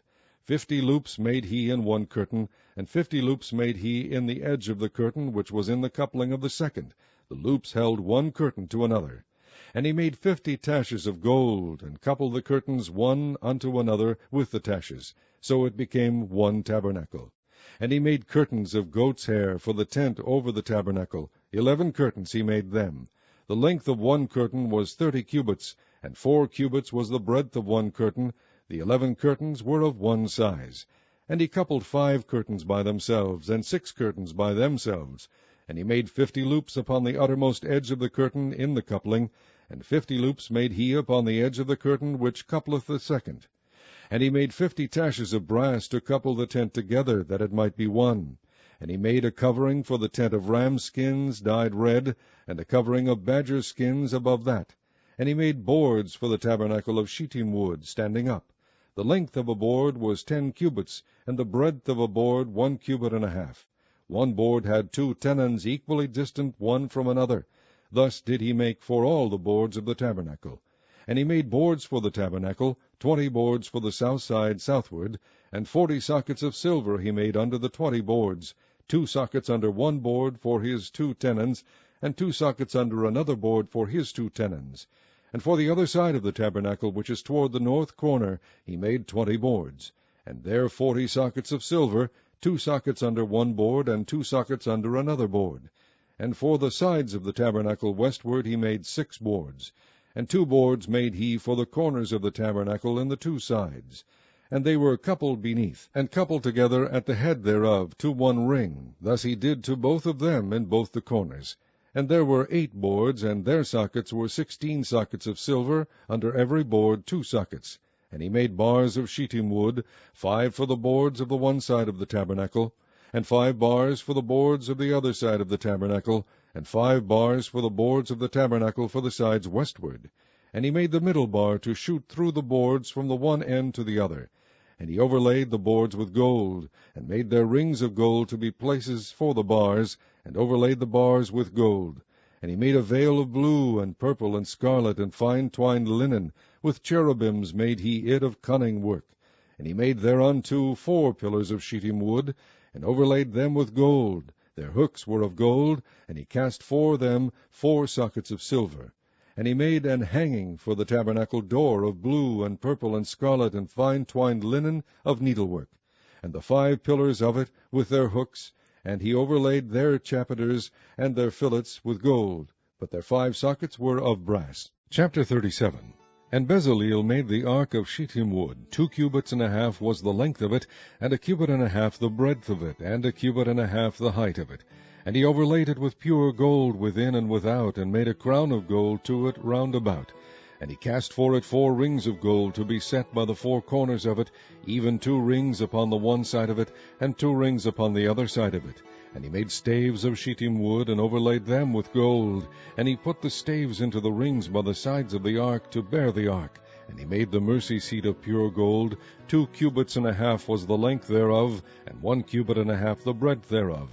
And he made 2 cherubims of gold, beaten out of one piece made he them, on the 2 ends of the mercy seat, 1 cherub on the end on this side, and another cherub on the other end on that side. Out of the mercy seat made he the cherubims on the 2 ends thereof. And the cherubims spread out their wings on high, and covered with their wings over the mercy seat. With their faces one to another, even to the mercy seat ward, were the faces of the cherubims. And he made the table of shittim wood. 2 cubits was the length thereof, and 1 cubit the breadth thereof, and 1 cubit and a half the height thereof. And he overlaid it with pure gold, and made thereunto a crown of gold round about. Also he made thereunto a border of an handbreadth round about, and made a crown of gold for the border thereof round about. And he cast for it 4 rings of gold, and put the rings upon the 4 corners that were in the 4 feet thereof. Over against the border were the rings, and the places for the staves to bear the table. And he made the staves of shittim wood, and overlaid them with gold to bear the table. And he made the vessels which were upon the table, his dishes, and his spoons, and his bowls, and his covers to cover withal, of pure gold. And he made the candlestick of pure gold. Of beaten work made he the candlestick. His shaft, and his branch, his bowls, his knops, and his flowers were of the same. And 6 branches going out of the sides thereof, 3 branches of the candlestick out of the one side thereof, and 3 branches of the candlestick out of the other side thereof. 3 bowls made after the fashion of almonds in one branch, a knop and a flower, and 3 bowls made like almonds in another branch, a knop and a flower, so throughout the 6 branches going out of the candlestick. And in the candlestick were 4 bowls made like almonds, his knops and his flowers, and a knop under 2 branches of the same, and a knop under 2 branches of the same, and a knop under 2 branches of the same, according to the 6 branches going out of it.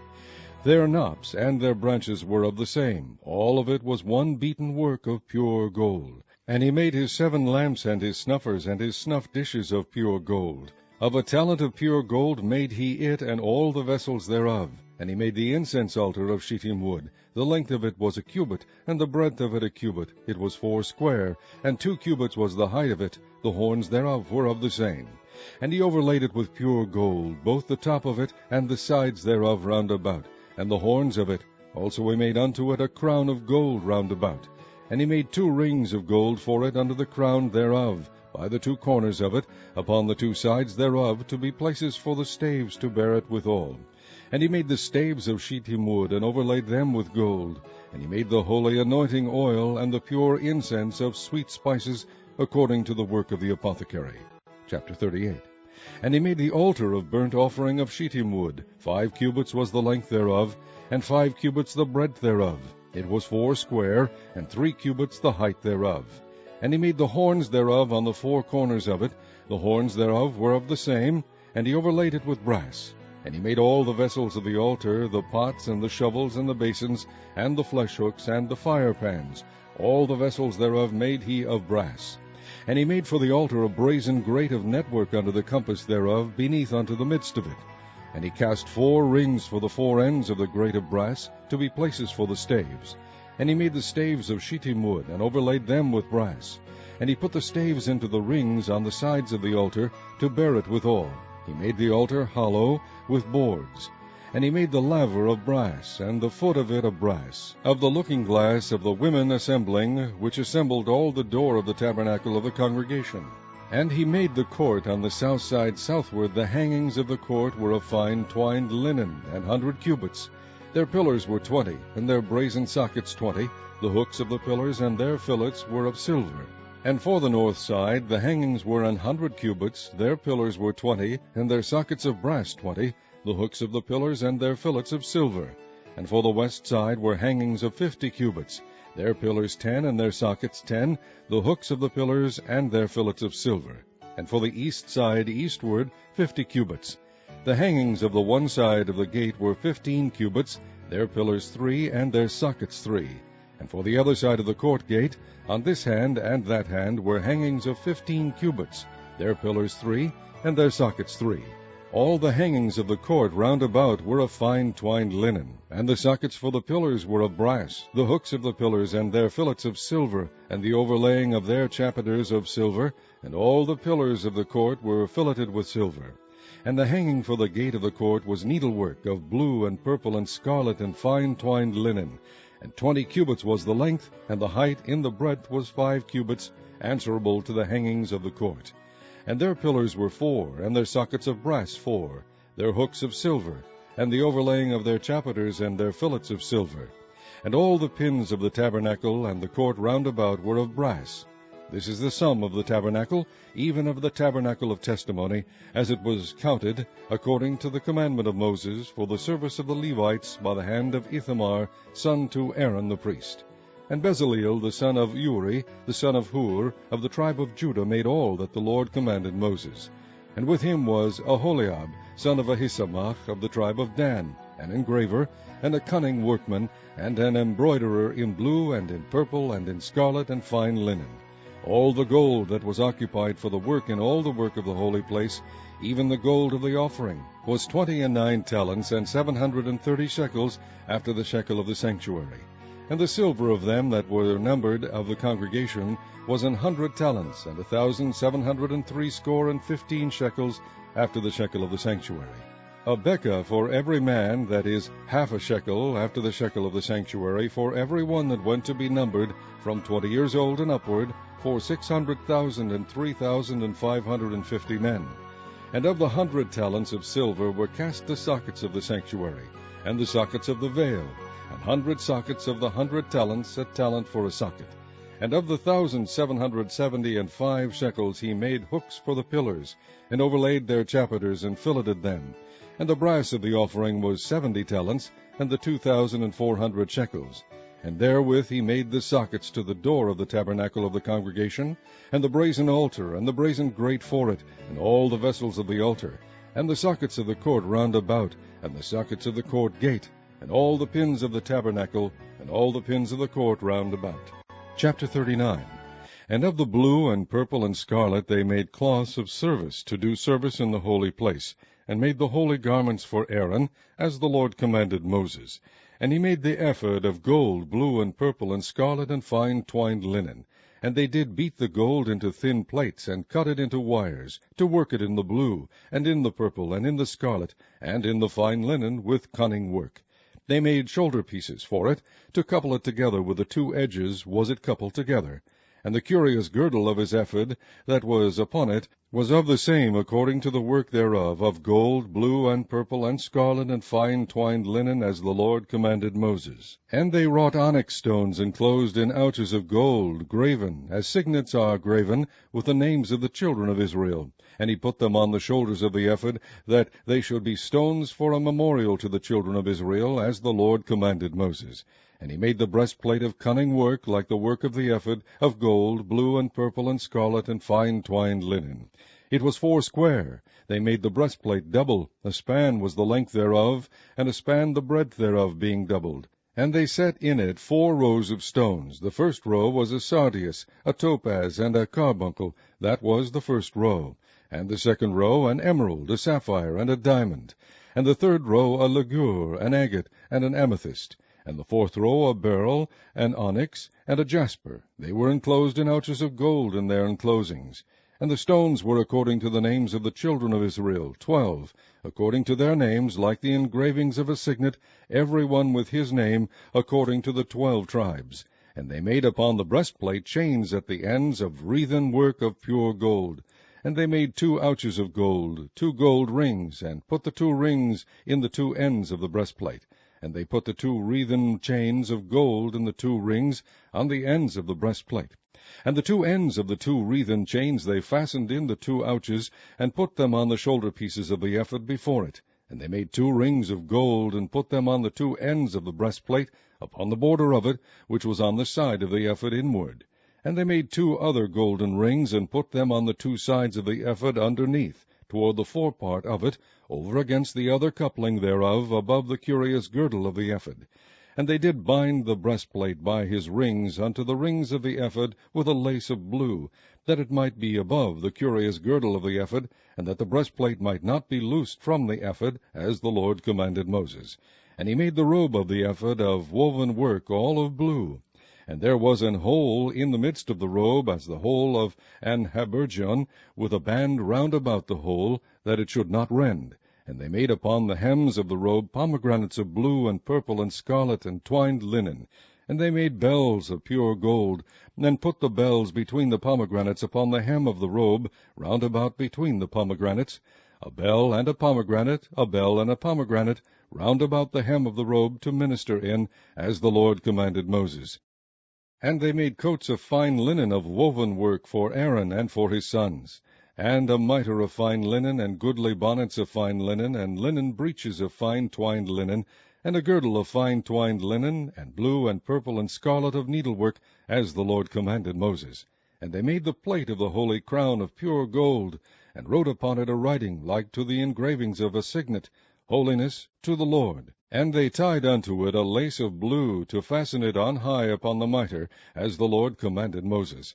Thus was all the work of the tabernacle of the tent of the congregation finished. And the children of Israel did according to all that the Lord commanded Moses, so did they. And they brought the tabernacle unto Moses, the tent, and all his furniture, his taches, his boards, his bars, and his pillars, and his sockets.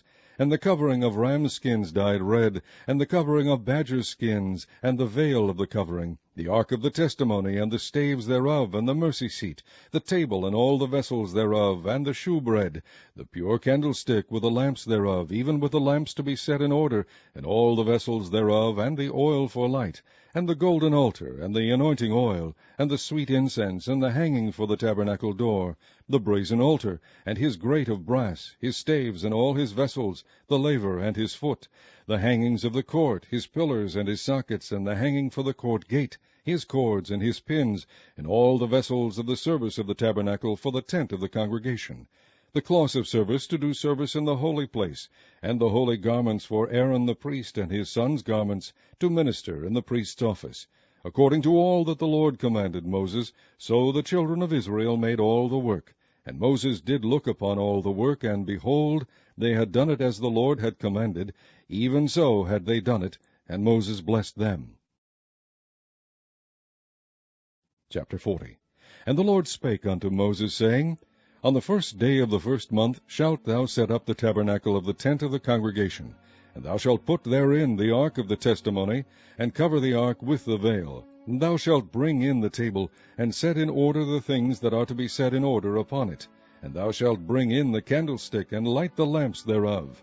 And thou shalt set the altar of gold for the incense before the ark of the testimony, and put the hanging of the door to the tabernacle.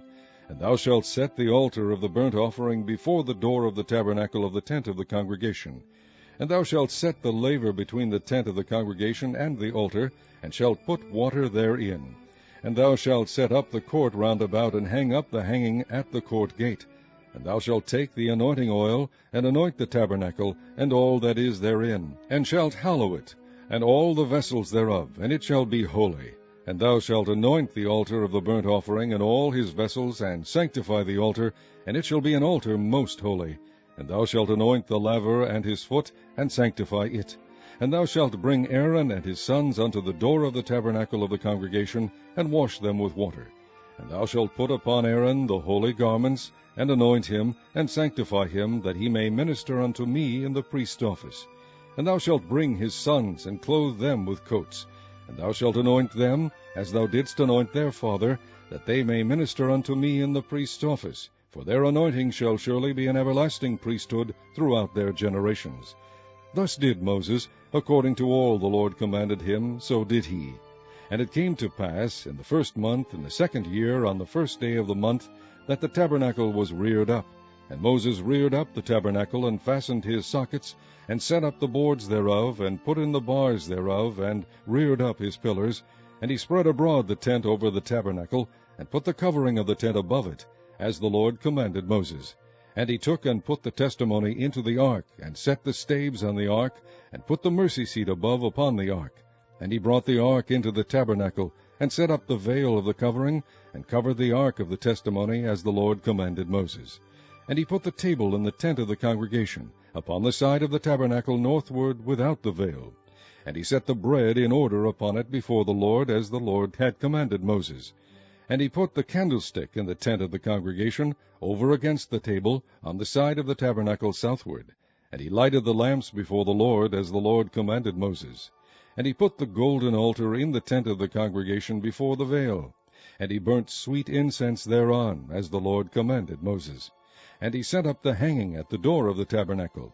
And he put the altar of burnt offering by the door of the tabernacle of the tent of the congregation, and offered upon it the burnt offering and the meat offering, as the Lord commanded Moses. And he set the laver between the tent of the congregation and the altar, and put water there to wash withal. And Moses and Aaron and his sons washed their hands and their feet thereat, when they went into the tent of the congregation, and when they came near unto the altar, they washed, as the Lord commanded Moses. And he reared up the court round about the tabernacle and the altar, and set up the hanging of the court gate. So Moses finished the work. Then a cloud covered the tent of the congregation, and the glory of the Lord filled the tabernacle. And Moses was not able to enter into the tent of the congregation, because the cloud abode thereon, and the glory of the Lord filled the tabernacle. And when the cloud was taken up from over the tabernacle, the children of Israel went onward in all their journeys. But if the cloud were not taken up, then they journeyed not till the day that it was taken up. For the cloud of the Lord was upon the tabernacle by day, and fire was on it by night, in the sight of all the house of Israel throughout all their journeys.